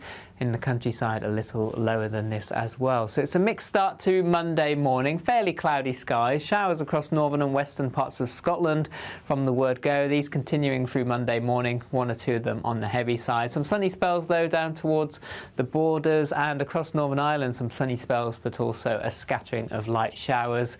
Some mist and fog patches first thing across the rest of England and Wales. Some low cloud in places too, but largely dry with some hazy spells of sunshine, and it will stay sunny through much of the morning across England and Wales. Showers continue for Northern Ireland, parts of Scotland, and then into the afternoon the shower clouds also bubble up across central and eastern parts of England. Some of these showers could be heavy and perhaps even thundery across northeast England, southeast Scotland into the afternoon. Temperatures here 14, 15 degrees. In the best of the sunshine, further south and west reaching around 20 or 21 degrees.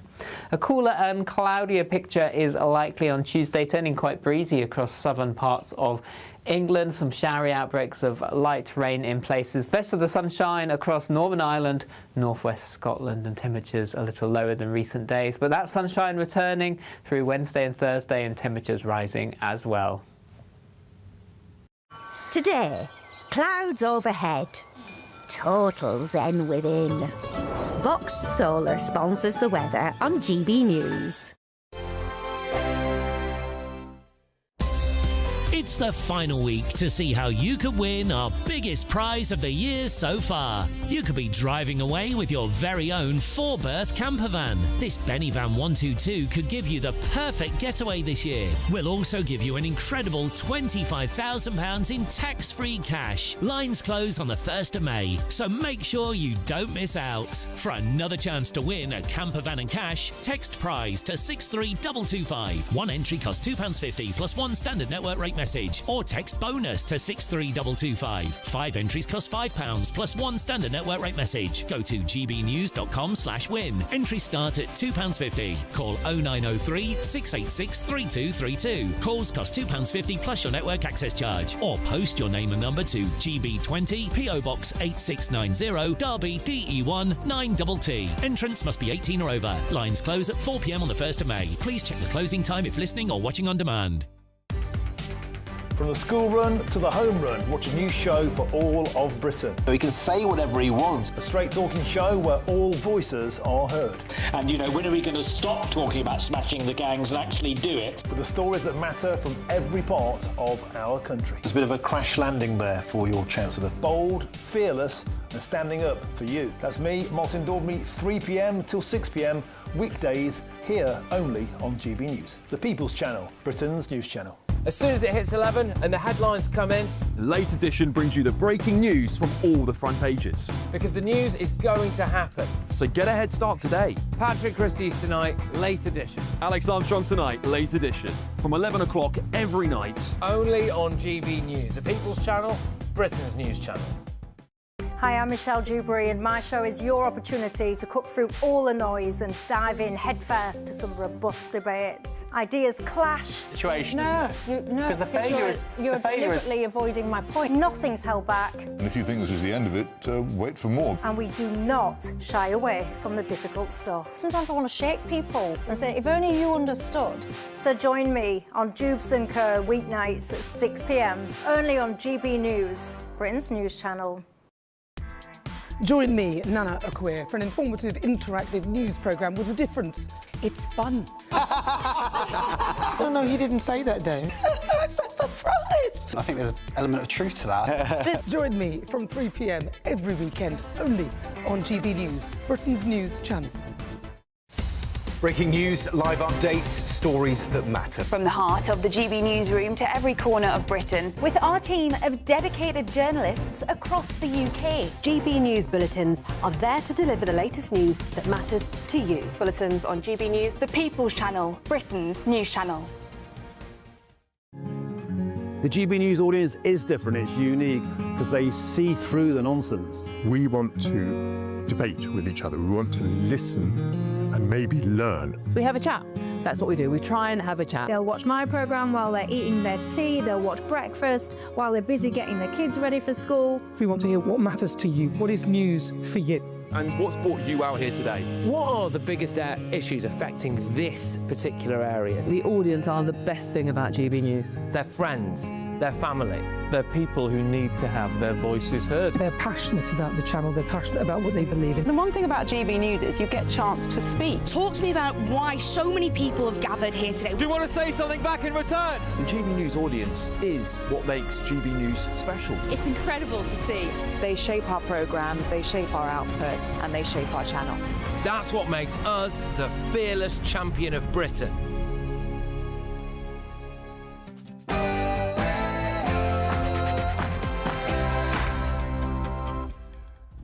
Good evening, it's 9 o'clock. I'm Alex Armstrong. Tonight, a story you wouldn't have heard anywhere else today. The sickening case of a 14-year-old Iranian illegal migrant who raped a teenage girl and walked free. And... because today we need levels of security that probably nobody's ever seen before. But everyone owes a tremendous debt of gratitude to the courage of law enforcement, the law enforcement and working with the DC police. Yeah, you constantly hear the cries of the dangerous far right, but why aren't we talking about the toxic rhetoric on the left that I think is leading to this surge in political violence? There's interesting and interesting, Sir Ollie.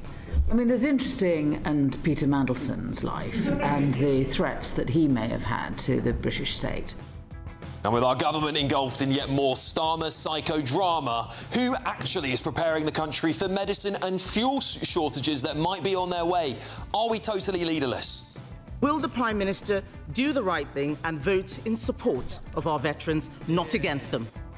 Yes, and the government's most senior veteran, the Armed Forces Minister Al Khans, will be absent from the Troubles Bill vote tomorrow, which Special Forces veterans have warned risks prolonging the disgraceful persecution of former soldiers.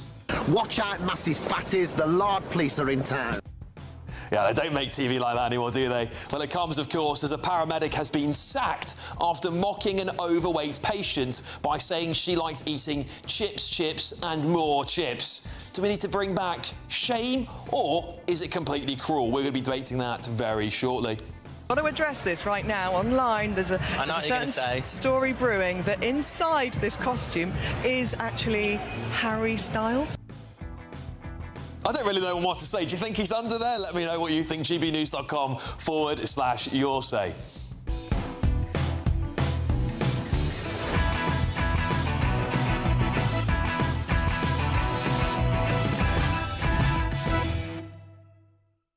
And joining me tonight, journalist and broadcaster Linda Jubilee, businessman and activist Adam Brooks, and Labour councillor Seb Salek.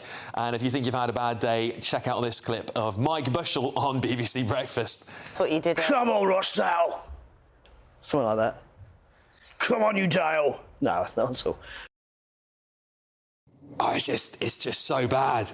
It's just really awkward. We'll play the full clip later. It gets worse. Huge 2 hours coming up. But first, we're going to get your news with Aaron Armstrong.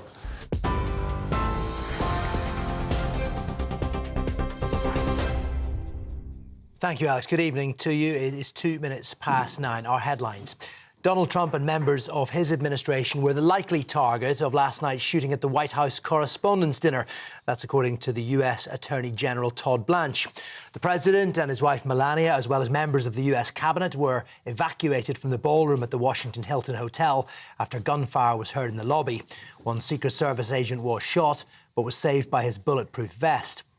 31-year-old Cole Thomas Allen has been arrested on firearms and assault charges and is due in court tomorrow. He was armed with a shotgun, a handgun and several knives. Now, police say the motive remains unknown, but Mr. Trump has described the suspect as a sick person who was strongly anti-Christian. He had a lot of hatred in his heart for quite a while. And he just, I don't know, it was a religious thing. It was strongly anti-Christian. And I don't know if you've gotten it, just got released, a manifesto. He said a manifesto, can you believe it? And so he's got some big problems with the rest of his life. The guy is a sick guy. When you read his manifesto, he hates Christians. That's one thing for sure.